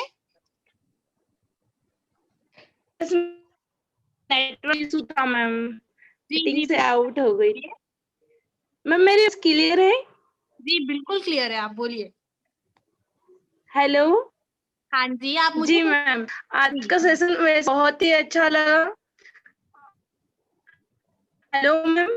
जी आपकी आवाज नहीं आ रही मैम। जी हमें आपकी आवाज आ रही है, आप कहिए। वहाँ पर नेटवर्क इशू ज्यादा लग रहा है शायद। नेटवर्क इशू ज्यादा है, आप अपनी बात या तो चैट के जरिए कह दीजिए,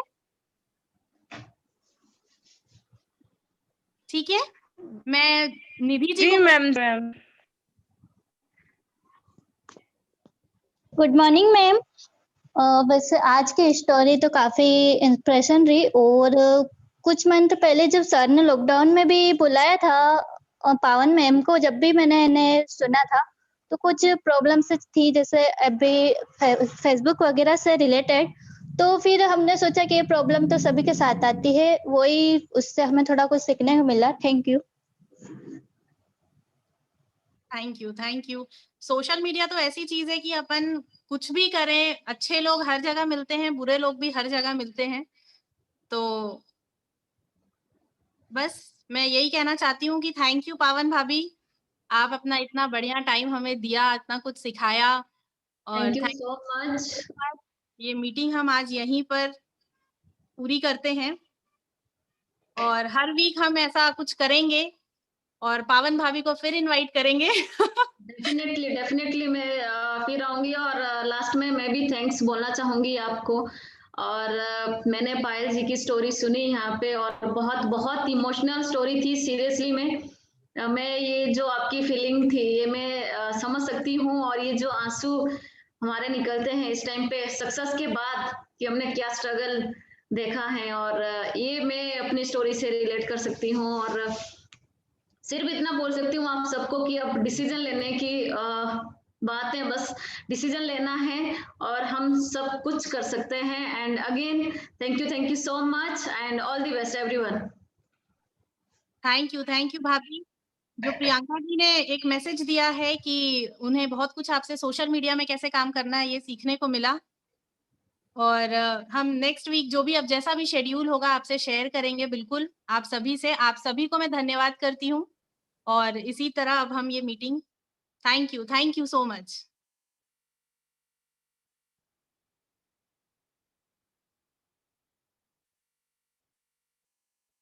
हाउ कैन आई लीव?